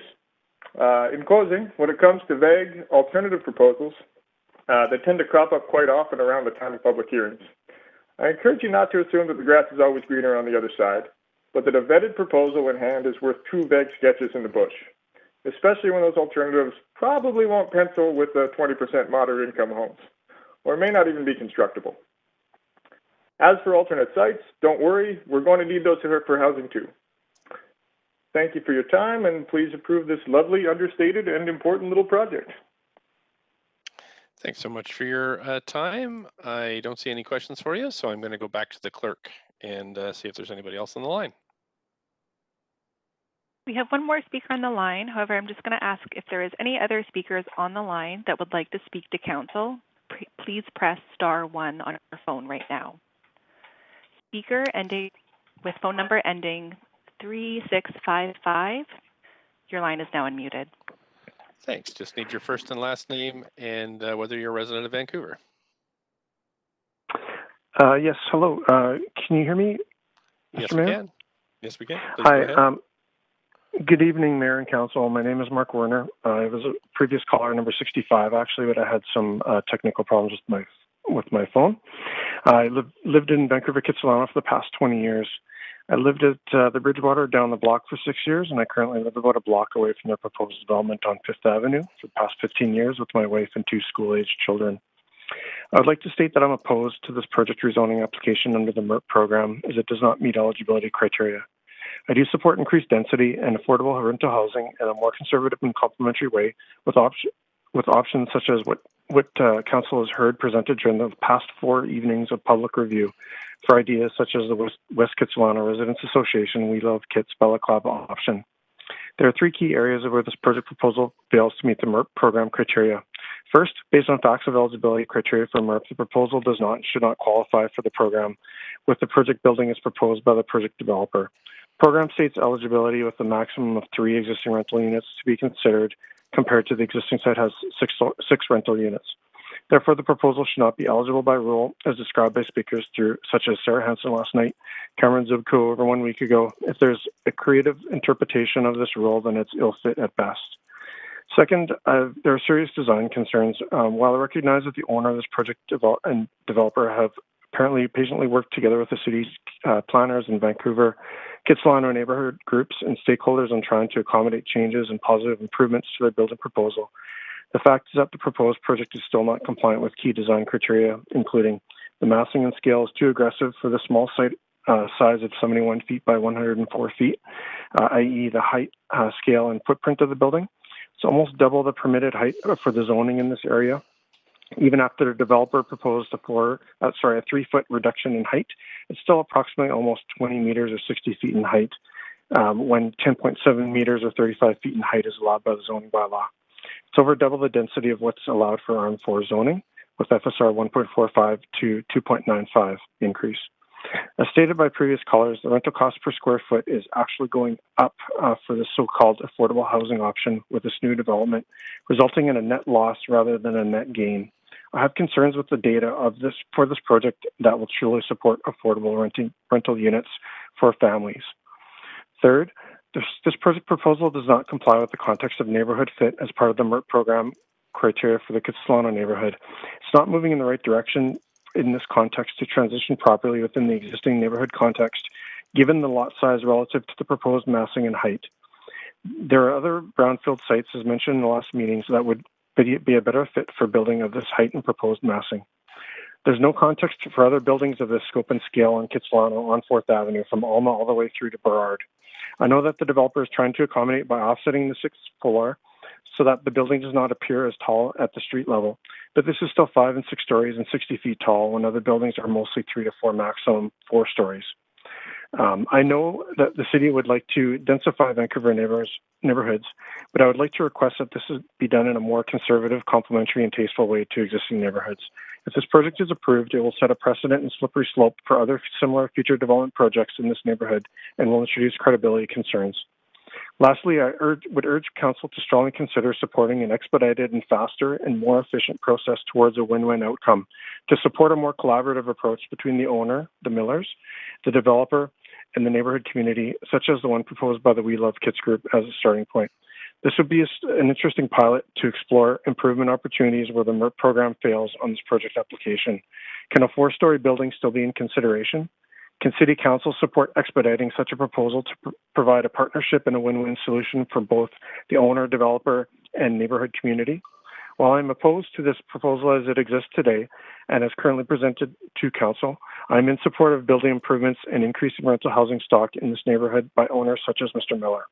However, I'm not in support by the developer's proposal to build at such an aggressive scale and context relative to all the other buildings in this neighborhood.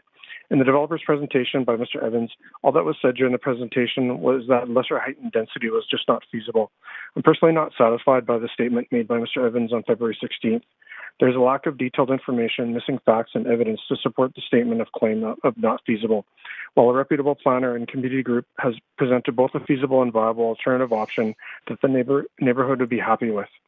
I'd like to therefore ask the developer to present details regarding the not feasible claim to City Council and to the neighborhood groups that are in opposition to this project. I would request that this claim be made transparent, factual, and with data to explain why the balaclava option could not be feasible to all stakeholders.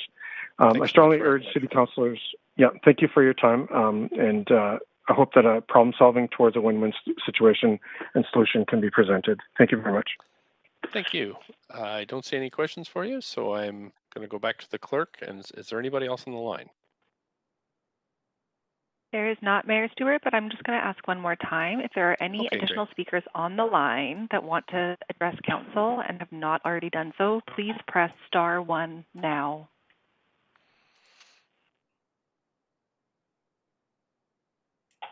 We have one additional speaker. Speaker ending with phone number 1562. Your line is unmuted. Thanks so much, Speaker. Just if you could state your first and last name and whether you're a resident of Vancouver, we can proceed with your 5 minutes. Yes, I'm a resident of Vancouver. My name is Dr. Inga Andreen, and I lived at 6th and Trutch for 27 years. I also taught at UBC for 35 years, so had the perspective of seeing the struggle of students looking for rentals on a first-hand basis. Also, be very aware that many times we had knocks on our door inquiring what we knew about rentals in the neighborhood. Many of the rentals were underground, like people, everyone had a basement suite. And so the rental market was not one that was posted, and it was a lot word of mouth. So yes, Kits needs more rental units, and the 6th floor development put up by Mr. Miller on the corner of 4th, close to McDonald, fits into the neighborhood, and I just think it is so needed, and we need to keep Kits diverse, family-oriented, and accessible, and open to projects like this one that's proposed. We had to move, unfortunately, because of our health and needed one-level living, which just wasn't available in the neighborhood.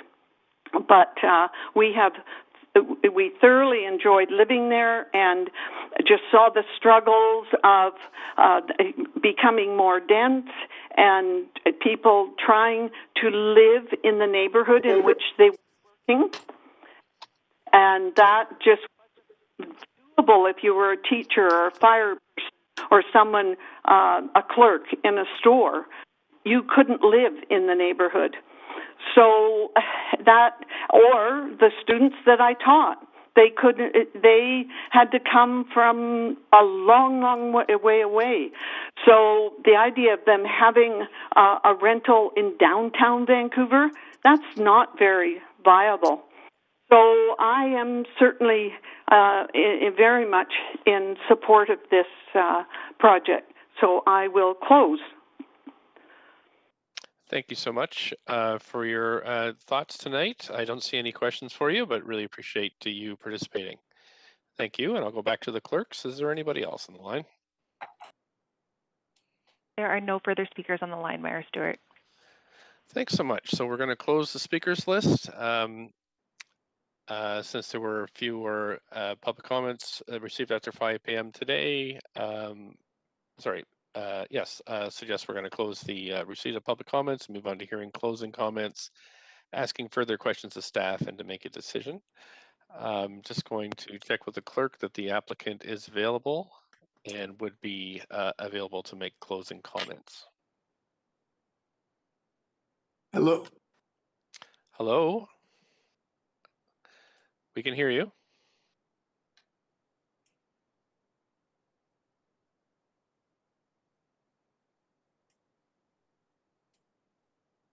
Hello? Clerks, can we have... Yes, Mayor Stewart. My understanding is that is Peter Miller. Okay. And he may wish to make closing comments. Peter Miller, are you there? It does show that Peter Miller's phone is muted.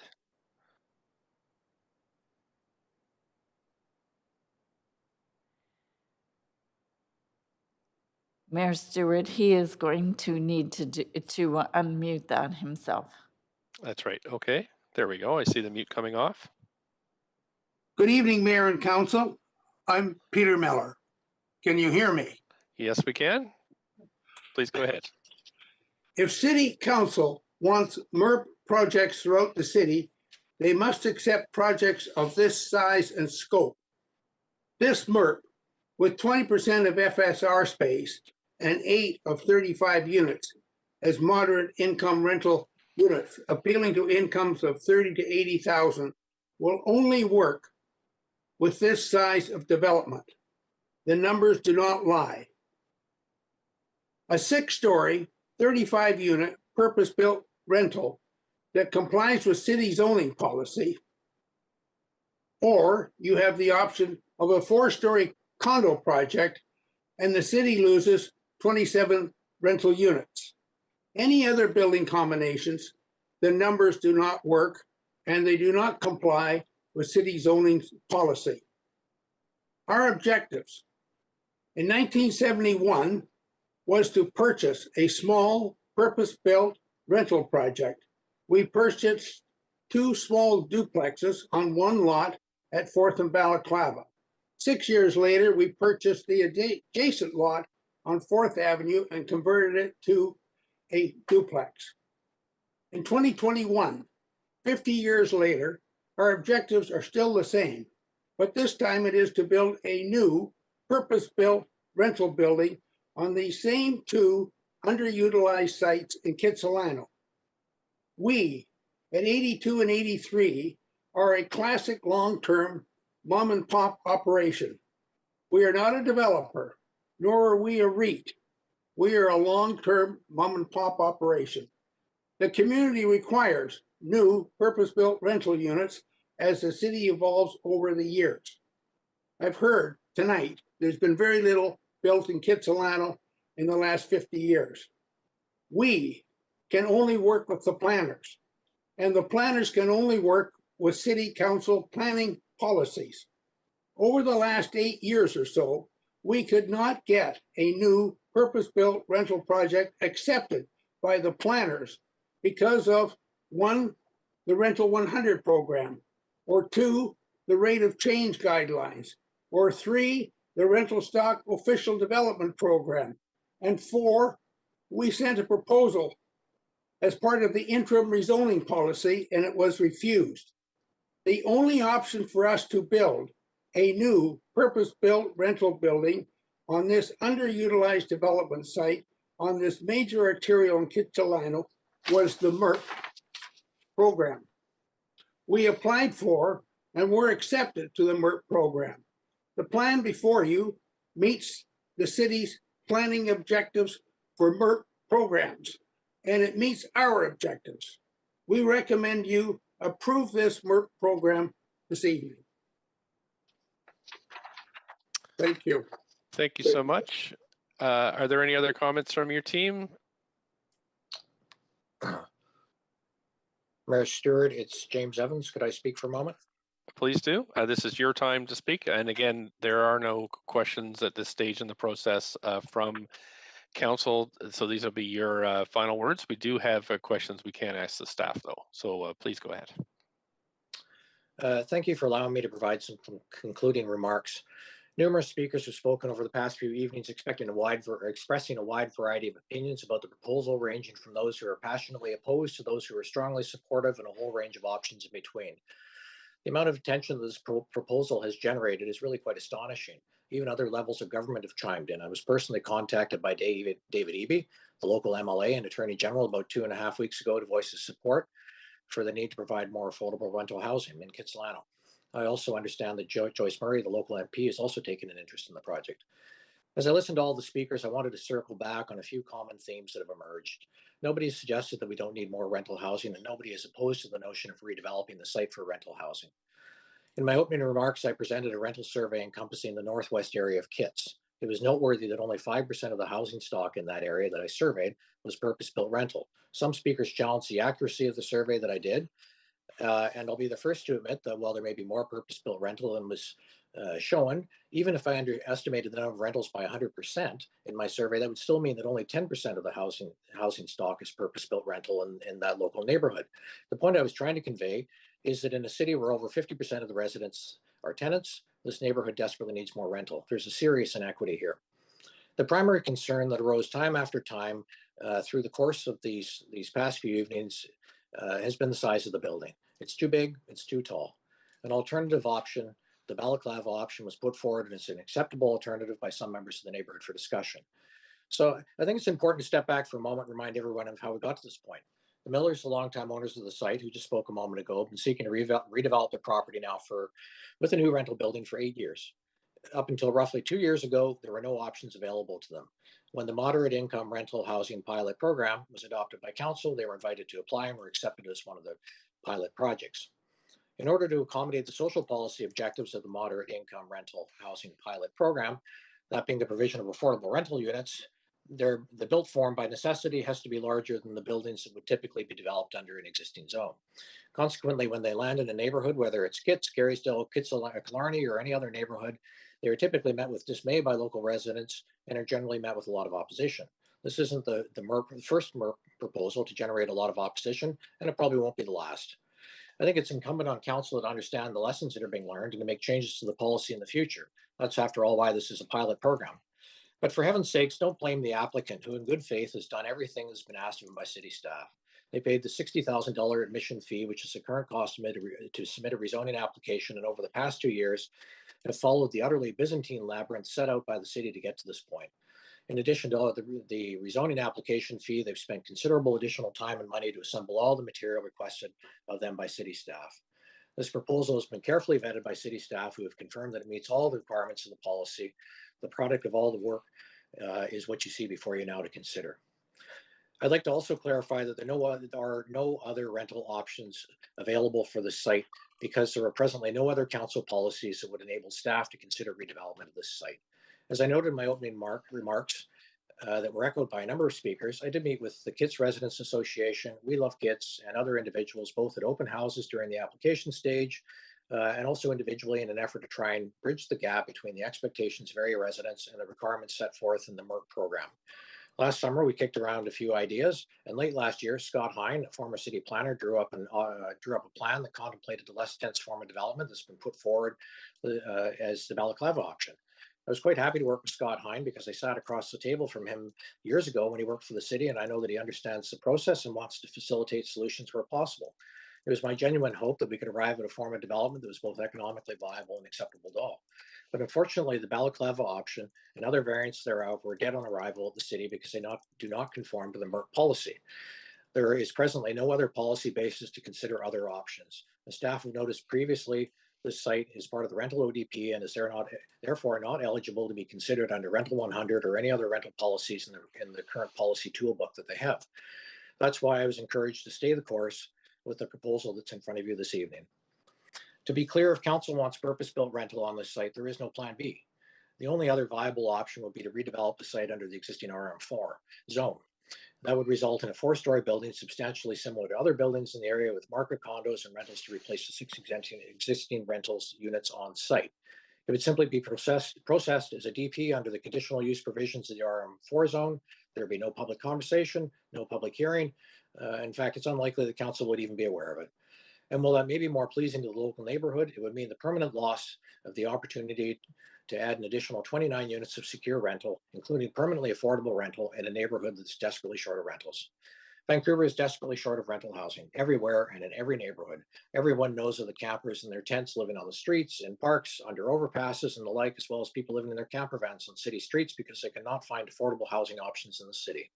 Last time I was driving along 4th Avenue, just west of the site, I observed a number of camper vans parked along 4th Avenue in front of Jericho Park.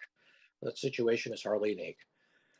Voting to support this project will not result in the world coming to an end. When you get up tomorrow morning, I'm quite sure the sun will still rise in the morning and will still set in the evening. Truthfully, I don't envy the position that you're in. There's a group of passionate local residents who are vehemently opposed to the project versus the broader rental community who would like to have more options but are presently precluded from the neighborhood owing to the lack of rental options. One group is going to be disappointed in the outcome. But now the conversation's come to an end. The actors have all had an opportunity to speak and have now left the stage. The time's come for council to debate the proposal and render a decision. Thank you. Thank you so much. And that's it from your team? Yes. Okay, thanks.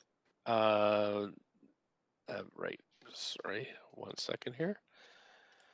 Okay, staff have any closing comments?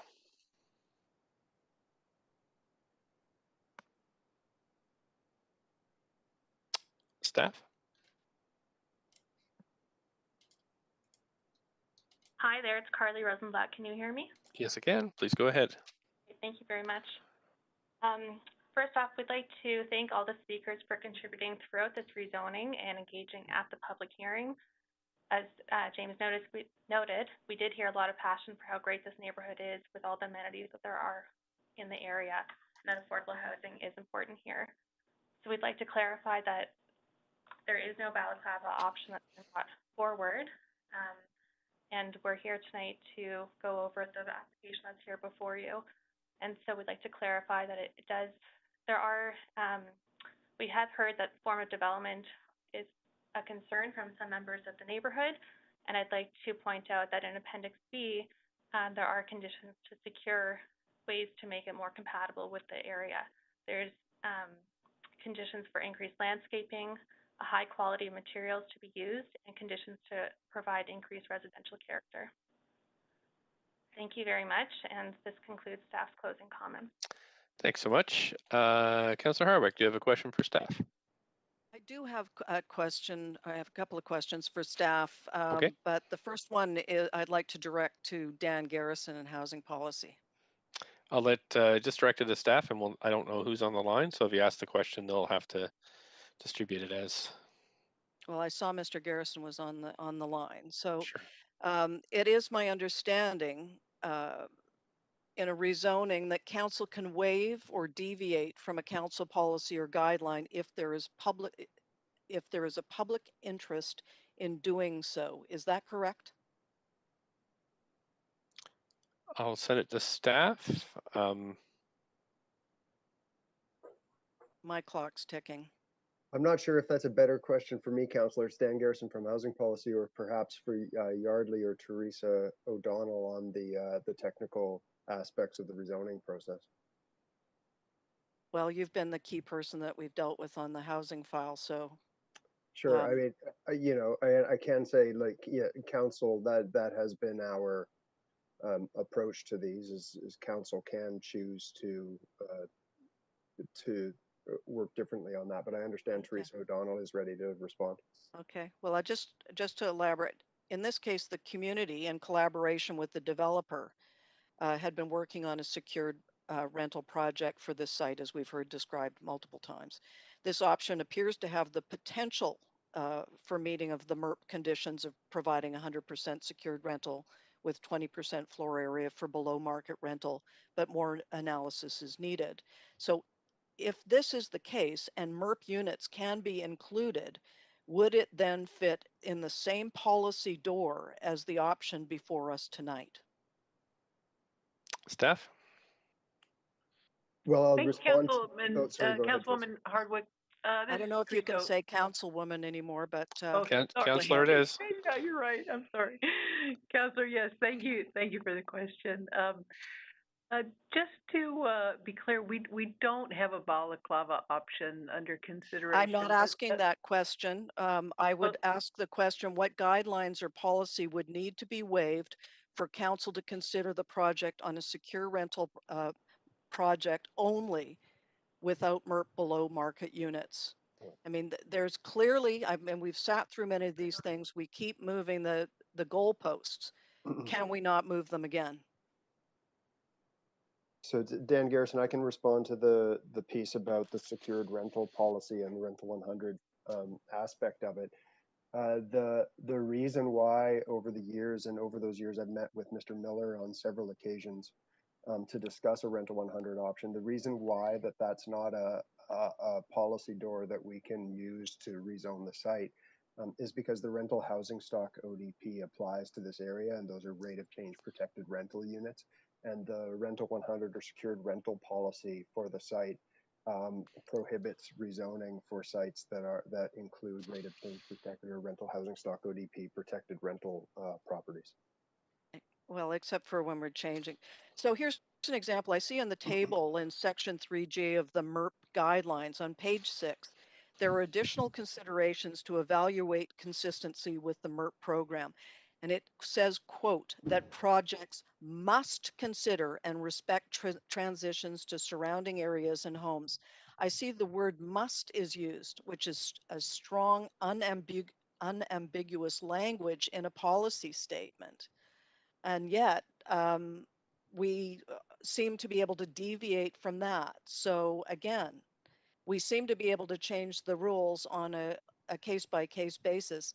Are we not able to make some changes? I mean, we are doing it. So there seems to be a path forward here is my point. Can we not consider some more movement on this? Staff? We are proposing a MERP, I understand. Councillor Hardwick, this is Teresa O'Donnell again. I think what Dan was laying out for the council is correct. I certainly agree with that. One thing I'd like to highlight, though, is I'm sorry, I'm going to have to interrupt for 1 second. I would like to ask for another round of questions as I'm running out of time. Can I move for another round of questions, please? You can, if you have a motion and a seconder. Second, Councillor Dudnova. Thanks. We'll do yeas and nays. All in favor, yay. Yay. Yay. Opposed, nay. Okay, so there's a second round of questions, and you're just at the end of the round. This round. I'll yield my time. Thanks. 2 seconds over to you, Councillor Dominato. Up to 5 minutes. Mayor, I'm on for a point of personal privilege. Oh, sure. Okay. Sorry, kids in the background. Just to note that I did miss the first 10 to 15 minutes of the meeting, and so I will either need time to review or I will not be able to deliberate and vote on the item this evening. So Sure. I just want to flag that early on, and I think it's about 10 to 15 minutes I have to review. Okay, thanks. I've been told there's an amendment that's coming that that is not kind of a usual amendment, so we'll have to get the law to review that. So that could take approximately 15 minutes, and that hopefully that those overlap. But we'll see if the motion gets moved first, and if it doesn't, then you could request a recess. Okay, thank you. Okay, thanks. Councillor Carr, up to 5 minutes for questions. Yes, thanks. My questions, first of all, are that some of the speakers stated that the application doesn't meet the MERP criteria. So I'm just wanting explanation or a response back on that. How are you as staff interpreting the notion of neighborhood fit and locational considerations, which are considered as key criteria in the guidelines?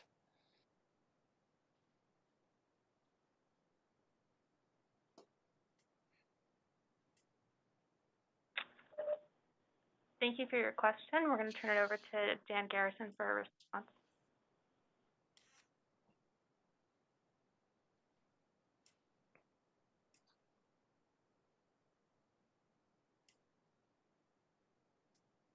Maybe Mr. Dan Garrison is muted. Somebody on mute there. Hi, everyone.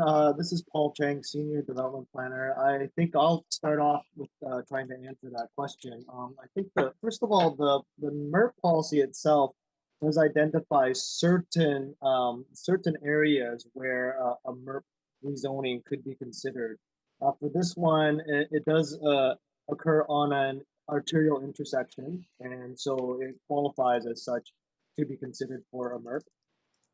In terms of neighborhood fit, I think there are lots of different criteria that we have to consider. However, for this particular project, I think we start off with the idea that it is on an arterial. The arterial itself is a street that is greater in width than, say, a residential street within the area. So because of its width, there is a consideration for greater height because from a consideration of the width of the street in ratio to the height of the buildings, the width of the street that is greater actually allows for a certain greater height for buildings. That from an urban design standpoint, we feel that it is something that does not affect the public realm in an overly negative manner. So those are some of the considerations that we would have for sure. Other considerations are, of course, how the development would affect some of the more private properties nearby. and that is something that we put in the report with respect to our analysis as well. Shadows, also overlook and privacy. And although we can be certain that this building, which is taller, will actually create more shadow and privacy and overlook more than, say, something that comes under zoning. The thinking behind this is that it isn't necessarily an undue overage. Okay, well, I won't ask you to define undue. One speaker suggested that that the MERP policy says that there can only be a maximum of 3 existing tenants. I couldn't find that, but can you respond to that statement? I can respond to that. Councillor Carstan Garrison, housing policy. Yeah, so the policy does speak to, and this was part of the memo that was sent to council, that for qualifying in the RM zone, as you know, previously we had in our rental 100 policy, we had actually prohibited rezonings in these areas with rental housing on them. When we brought in the moderate income rental pilot, we did consider and council approved consideration of rezonings in these RM zones that are protected by the rental housing stock ODP because of the affordability that's embedded. But we wanted to ensure that only sort of underutilized sites and not sort of larger purpose-built rental buildings were eligible for that. And so we included new wording around that. And in fact, council amended it to include wording around sites where with buildings with fewer than 3 units were present. And so that's where the policy, it's not about the entire site, it's about the buildings. So this site has a total of 6 units, but they are in 3 duplexes. And so none of the individual buildings are multiple dwellings. Therefore, it meets the policy. And the intent of that was really to enable consideration of rezoning on underutilized sites and really protect more purpose-built rental in this process. Great. And that's the 5 minutes. Yes, I see that. Thank you. Okay, Councillor Fry, up to 5 minutes. Yeah, thank you, and thanks for the work that's gone into this. I just want to zero in a little bit on a couple of items. Number one, the tenant relocation policy. I note there was over a dozen tenants. Are we? Do we have any? Are we satisfied with the TRP as it's going to be applied in this case? And are folks being well accommodated? Good evening, Councillor Fry. This is Angel Clerk. I'm the housing planner working on this project. So of the 6 units that are currently on site, 5 of those are eligible for compensation under the TRPP, tenant relocation plan. However, the applicant has committed to offering all current tenants, which include 13 folks, named on the leases, the first right of refusal at either a 20% discount off starting rents for a market unit, or if they qualify for a moderate income unit, they would receive a moderate income unit. Okay, thank you for that. I think that's an important highlight. I'm wondering, just to the broader process, I mean, I appreciate that there's been a lot of time in this public hearing and a lot of work from staff and a lot of work from members of the community who've come to speak. You know, we heard pretty clearly from Mr. Miller and Mr. Evans the model and the sort of follow-up and issues around the balaclava model. And similarly, we heard from Teresa O'Donnell and Dan Garrison about the pro formas and how this is going to work. But we heard such a radically different story from members of the community who had spoken in good faith about this balaclava model and its ability to deliver MERP and et cetera. And there's obviously a massive disconnect. And I'm wondering if we have any analysis of what's going on here that we would have such a wild disconnection between these two positions, and if there's something we can do to mitigate this in the future so that we're not spending 3 days on a public hearing with such varying perspectives.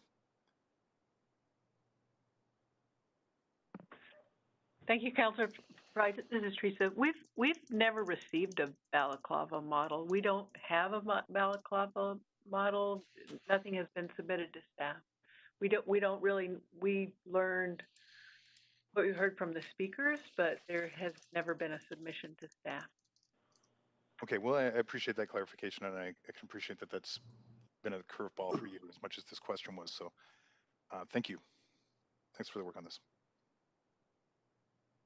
Thanks. Councillor Dominato, questions? Yes, thanks, Mayor. I want to just follow up on Mr. Garrison's just elaboration on the MERP and consideration for underutilized sites. Mr. Garrison, when you were talking about sort of protecting purpose-built units, this was so to ensure that we wouldn't see like tear downs of 3-story walk-ups that were perfectly usable and still had some life in them. Could you just expand on that?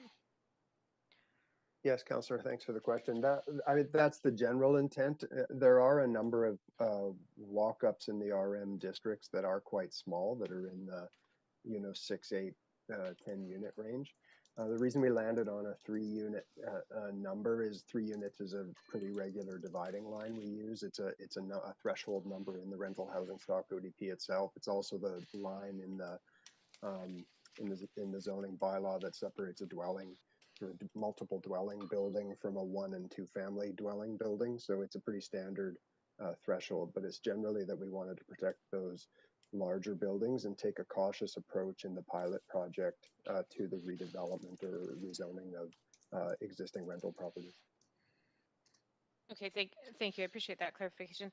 I also want to follow up on the line of questions around process, and specifically, I heard on from I think it was a number of residents. We've already sort of covered on whether this proposal fits policy or not, but there was questions around the direction that staff may have given the applicant and the developer, and I heard variations of that, and I'm just wondering if staff could explain how the conversations and dialogue that may have taken place between them and the applicant.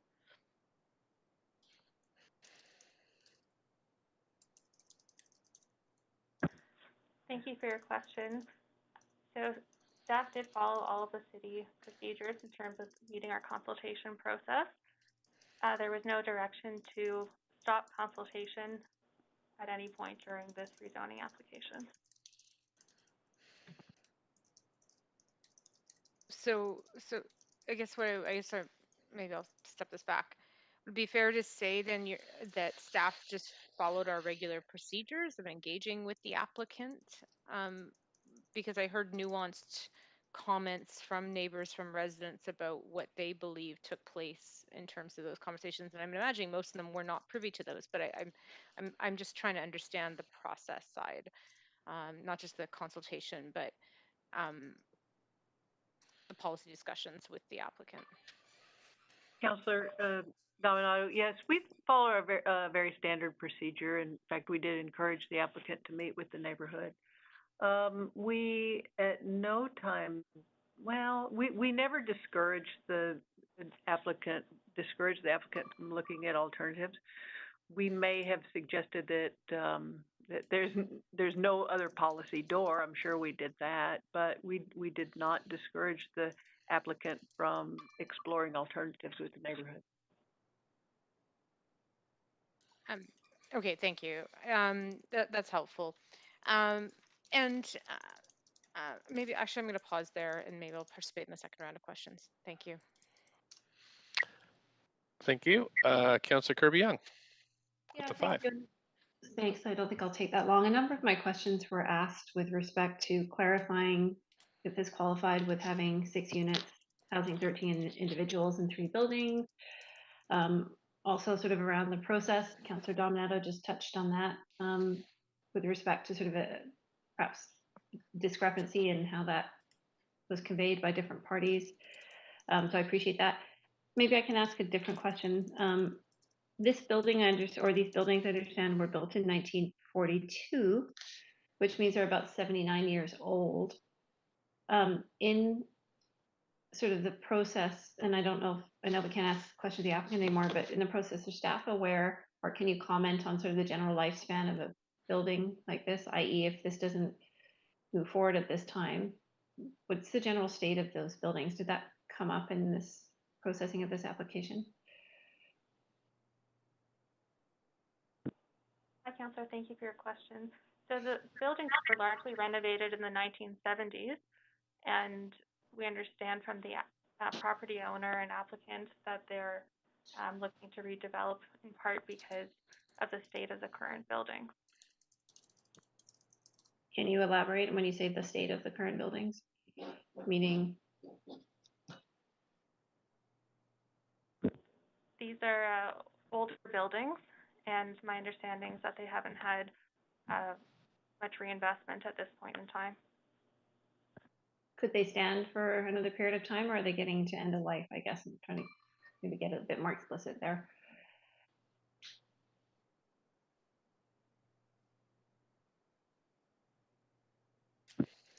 We're unsure. We'd have to check with the property owner.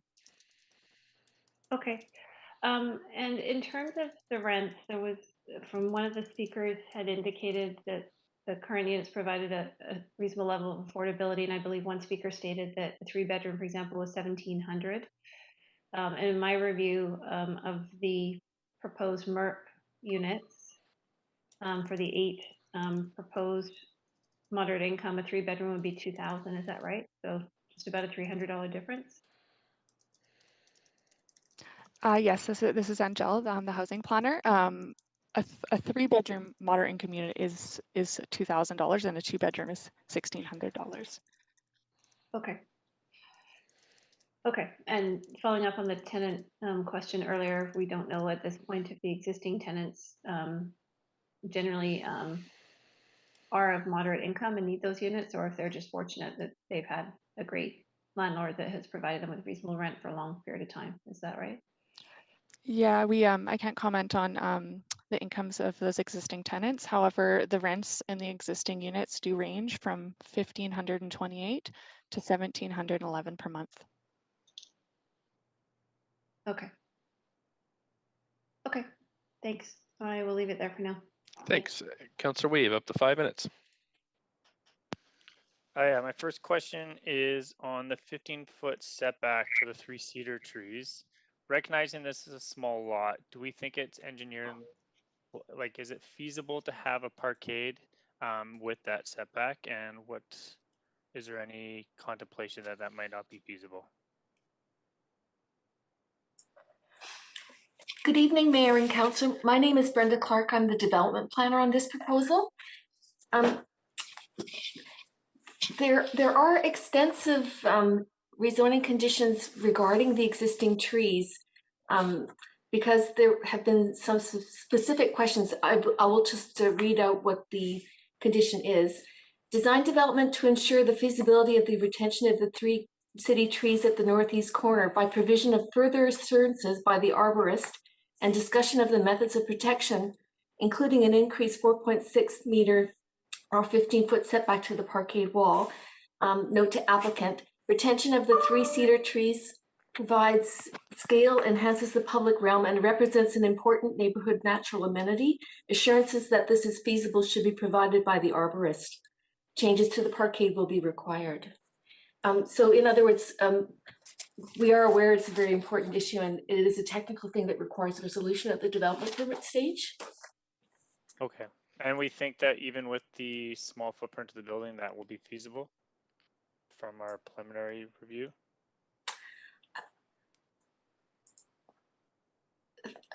Yes, thank you. There are requirements to satisfy the park board as there are city trees. Okay, thank you. The second one is, we're hearing a lot about neighborhood fit and design, and I'm just wondering to allow, I guess, talk to councillors and the public, what changes in design can be made from this stage until the building stage, until the building permit? Can we see design changes in material, color, right? Can you just explain a little bit more of what can change from here on, recognizing that design was something that was brought up significantly by the community? Thank you for your question. Again, the rezoning conditions go into great detail on how to improve the design.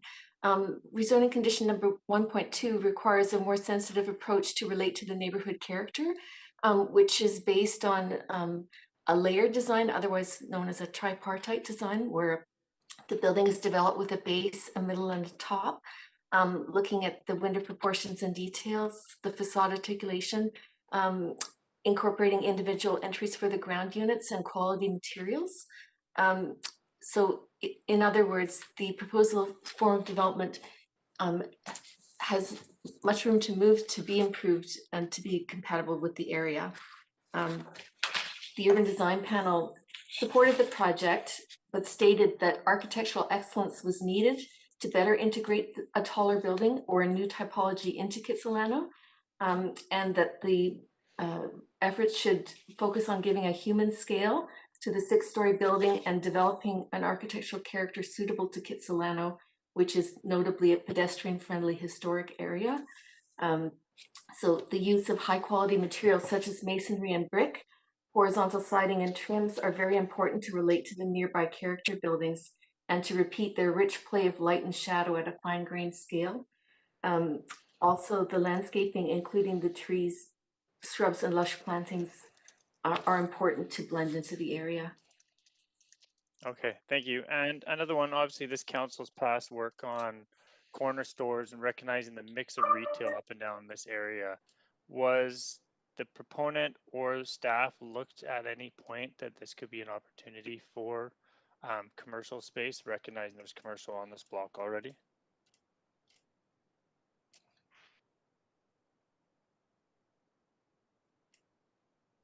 Thank you for that question.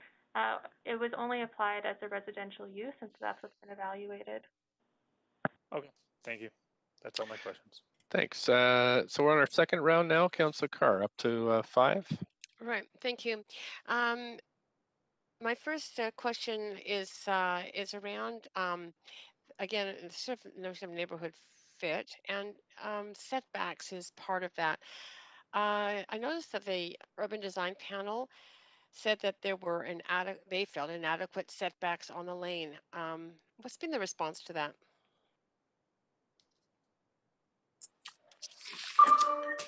Steph? Thank you, Councillor. This is Brenda again. The setback along the south is in fact only reduced by 3 feet. And the reason for that is because it was intended to preserve the existing mature trees along the north.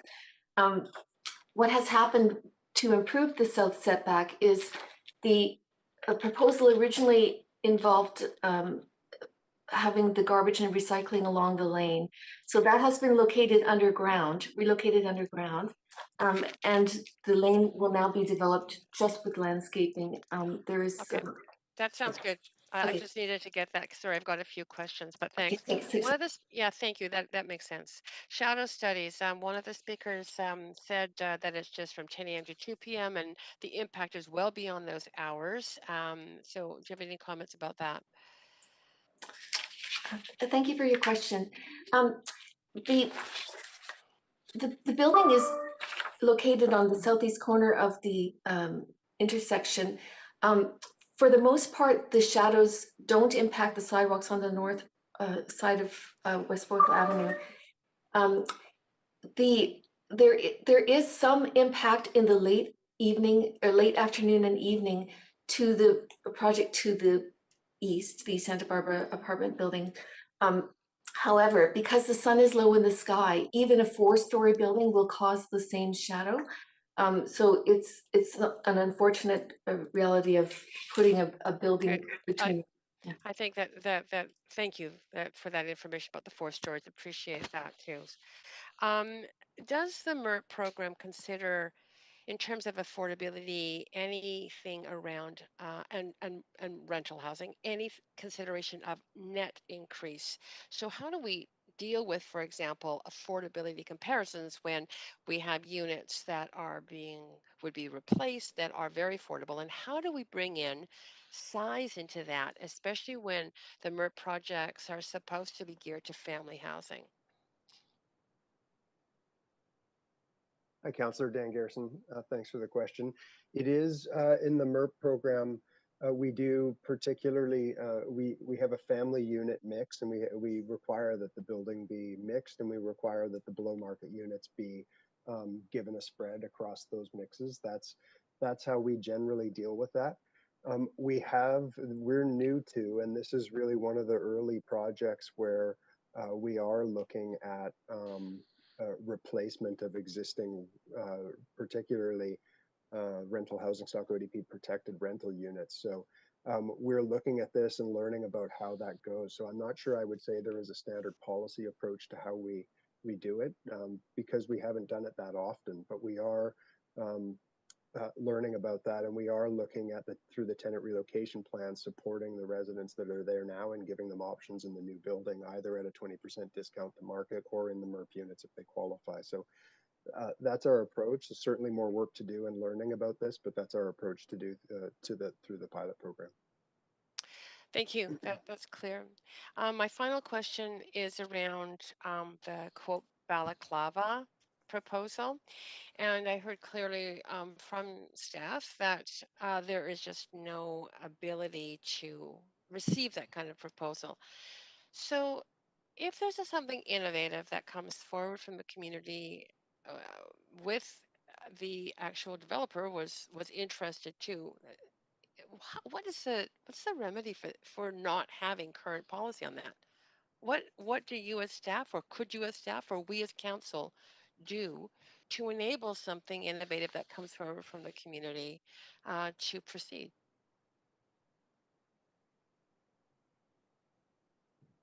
Councillor Carr, this is Teresa. I'll take a little bit of a stab at that. We do try to be flexible with these applications.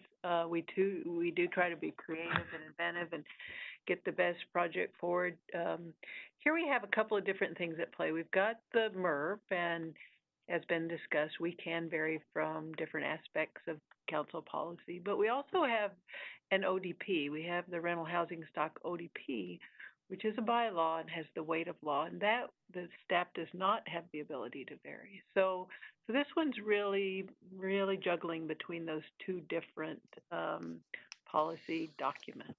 Thanks so much. Thank you very much. Councillor Hardwick, up to 5 minutes. Great. I'm going to carry along that line of questioning with Ms. O'Donnell. So again, it's my understanding in a rezoning that council can waive or deviate from a council policy or guideline if there's public interest in doing so. Is that correct? For a policy, yes, ma'am, but not from an ODP. Great. Right. But in this case, and if MERP units can be included, why would it not fit through the same policy door as the one before us tonight? I mean, I guess the answer is you haven't seen it yet. Are you aware of the reputations of Scott Hine and Christina DeMarco, who have been proponents of the balaclava model as it's been described? Yes, I am. Right, so you know that they're very senior and esteemed members of the urban design and planning communities in the city. I presume. Yeah, I know yes, ma'am. Yes. Mm-hmm. Yes. I don't know if you can say ma'am now either. Okay. So would you, given that and given the ability to be, creating some flexibility when there's an interest in doing so, there's innovation. We've got people with serious reputations and knowledge here that are saying that there is an opportunity here. Why would you not be embracing that? And why would this council not be embracing it? That application is not before the city council today. Okay, well, that's a good answer. And that will lead into the motion that I'm going to bring forward in just a minute. But I'd like to go back to the neighborhood fit discussion. One of the staff members talked about the fact that 4th Avenue is an arterial. Now, this is at the corner of Balaclava. This is not an arterial intersection. Is that correct?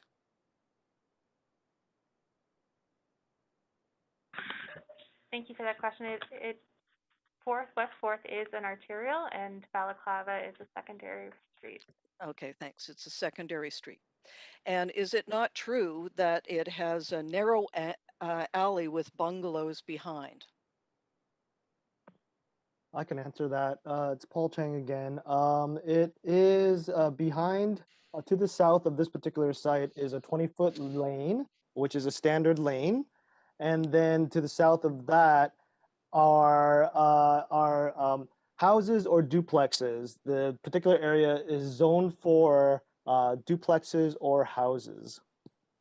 Right. And I'll just want to add furthermore, within the MERP policy, there have been a pretty consistent type of transitions that we've seen from larger buildings that the MERPs are proposing to the single family house or duplex zones directly due south of the lane.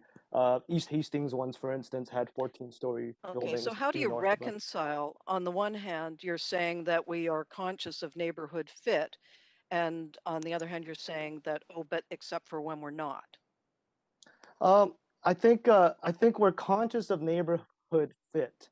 However, what we're also conscious of is that the neighborhood fit's going to change, and this MERP policy does actually propose that each MERP building is going to actually stretch that kind of comfort level to a certain extent for some of our homeowning citizens.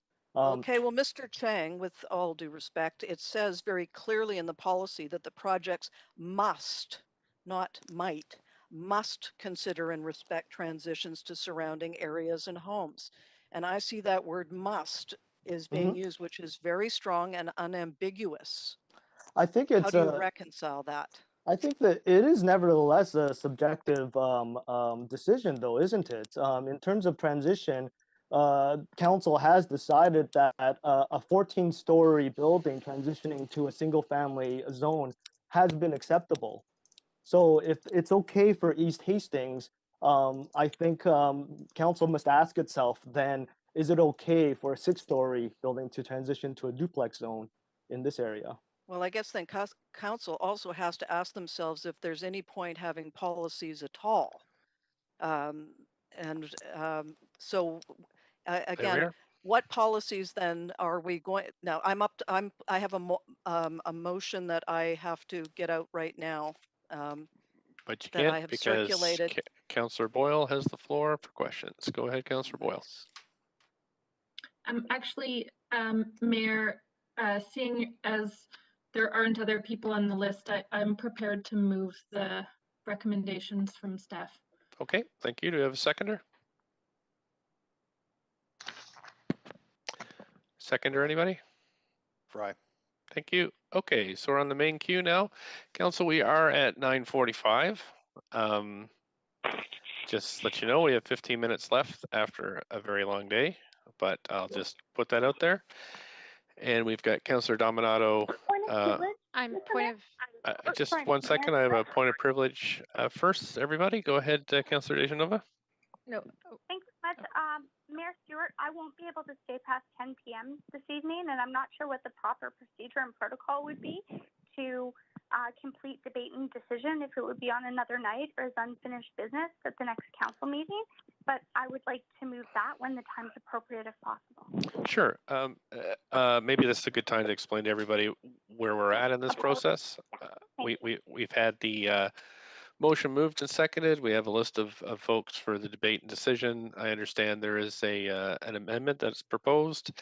There has been a request for time to both review the legal aspect of the motion, as well as some time to review the Councillor Dominato needs to review about 15 minutes of tape. So for me, I'm wondering if this is just a good place to pause, where I don't really think we're going to get through this. There is some, we're almost at 10.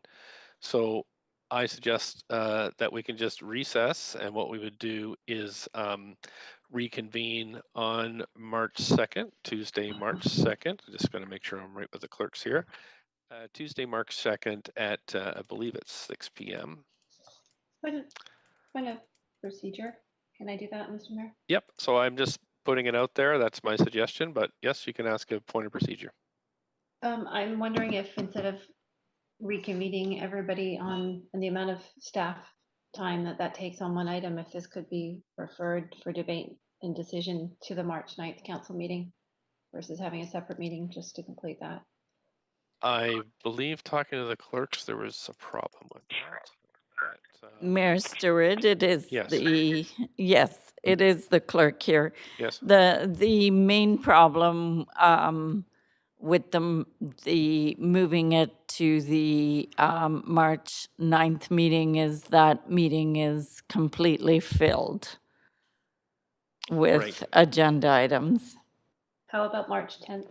Point of information through you, Chair. It has to be to a regular council meeting. Yes. Okay, I'm just trying to be efficient and avoid the No, I get you. and staff time and But another day for council. I'm just looking at the list. We've got four councillors on for up to 5 minutes each, so that's 20 minutes plus the review. So March 2nd, it has been set aside in calendars as a council reserve. So that's what I would suggest is we recess at this point and reconvene March 2nd at 6 p.m. Mayor Stewart, it is the clerk here. I'm terribly sorry. We do have a reserve available for tomorrow at 6 p.m. Right. So it could, the decision, the debate could go to tomorrow at 6 p.m., which is. I am getting a note, another note, clerks, that you may want to check yourself. So the note I'm getting is March 2nd. Sorry, March 2nd at 6 p.m. Okay. It is council's choice. I had understood that tomorrow at 6 is also available. I just have another. Sorry, I'm getting a note from the deputy clerk. The acting city yes, clerk. That's okay. Right. I am. Okay. That it is March. March 2nd. March 2nd. Okay. So can I have a motion for that? So moved. Motion. Councillor DeSnova. Okay, thanks, Councillor Dejanova. I have a motion. Do I have a seconder for the recess? Second, Councillor Lee. Okay, thanks. All in favor say yay. Yay. Yay. Oppose nay. Great. Thanks so much, everybody. We're recessed for this evening. Yeah, just a Councillor point. Yeah, just a point of information. I'm wondering, we do have a reserve tomorrow. Can I just get the clerk to let me know or let us know if that reserve is being used or if that's the reserve for Thursday, the 25th, is now being canceled? I'm going to have to get the clerk to update the schedule via email because we have recessed the meeting. So I'll get the clerks to send a note around just to give us the remainder of the schedule. Thank you. Appreciate that. Okay. We've Thanks, got a everybody. busy week with the Metro. Oh, yeah, that's true. Thanks, everybody. Good night. Thanks to staff and all who participated tonight. Yes. Thank you, staff. Thank you all. Thank you. Thanks, Council. Good night, everybody. Thank you. Thank you, staff. Thanks, everybody. Thanks.